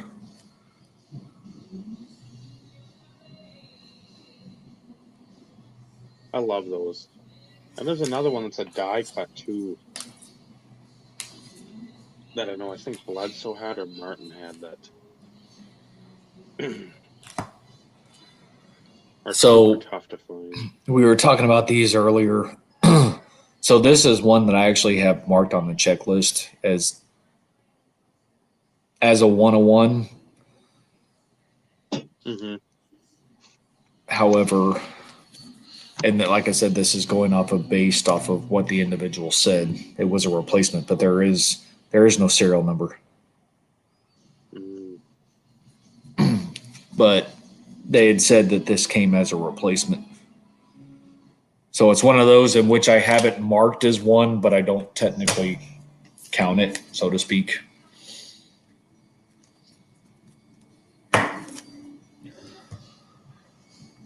I was trying to see some of the other ones kind of at the top of the list if there was anything that.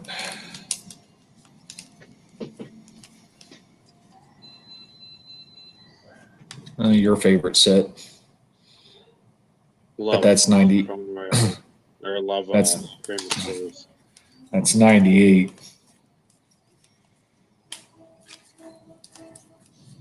So I was just looking at some of the.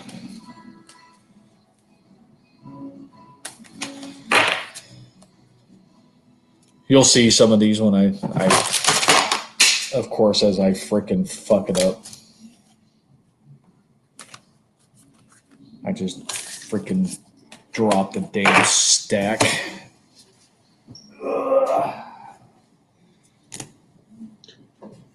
My buddy did that at a card show once. I had told him, I said, hey, just, you're going to look through them all. Just you don't need 2 or 3 stacks worth in your hands. Because you're clumsy. I've seen you drop cards before. He's like, no, don't worry about it. I'm like, okay. So I went to another table looking at stuff so I could still look at him because I knew he was going to fucking shit can him. He's fucking sure as shit. A stack, like, I don't know, like one of the dumbest stacks. He's trying to go through a stack like that big in his hands. I'm like, fucker, it's not going to work. He fucking, that middle of the stack shot out everywhere. I'm like, oh, you dumb cunt. What are you doing? And again, this was like, I think all Curtis Martin type stuff back then, because he was the guy that really collected him back in the 95, 96, 97. But it was embarrassing. I'm like, you idiot. Wondering, dumb fuck. What is going on? well, Yeah. You told me I was going to do that. I'm like, no shit. Fuck. it is what it is. At least it's pretty easy to kind of refix my screw up because it's not like it was too bad of a deal. Yeah, not like it tipped over a box or something. No, I did not. So I'll at least be able to get everything back in order without any major issues, which I'm doing real quick. Because I was close as far as where it went. I wasn't. I was one card off. Oh well, but it's now in the right order.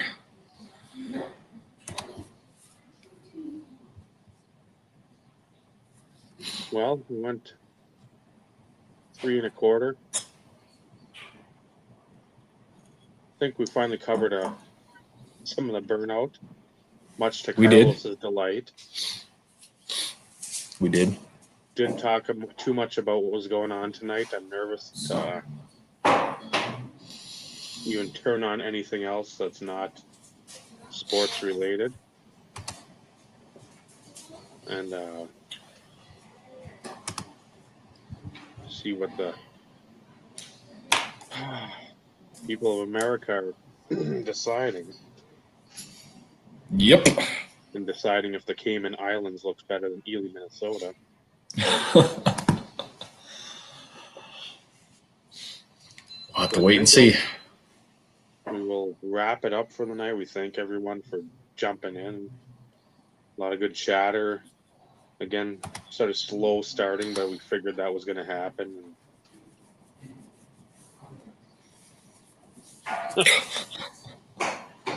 I'm going to be Barry Horowitz.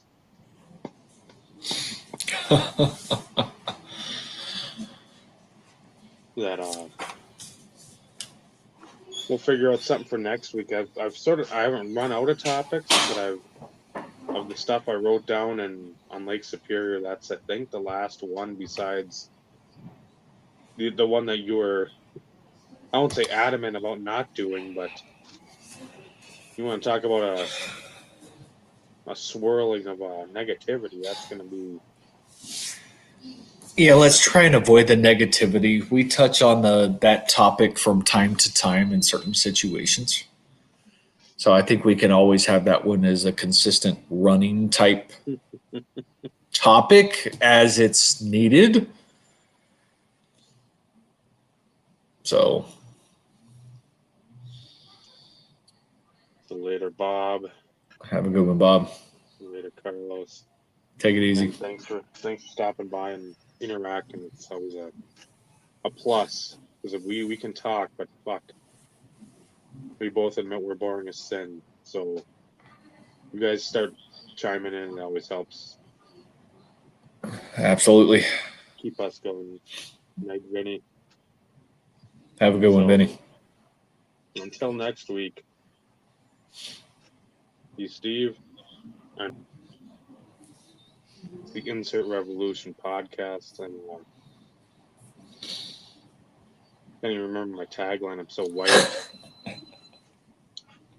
Building a collection.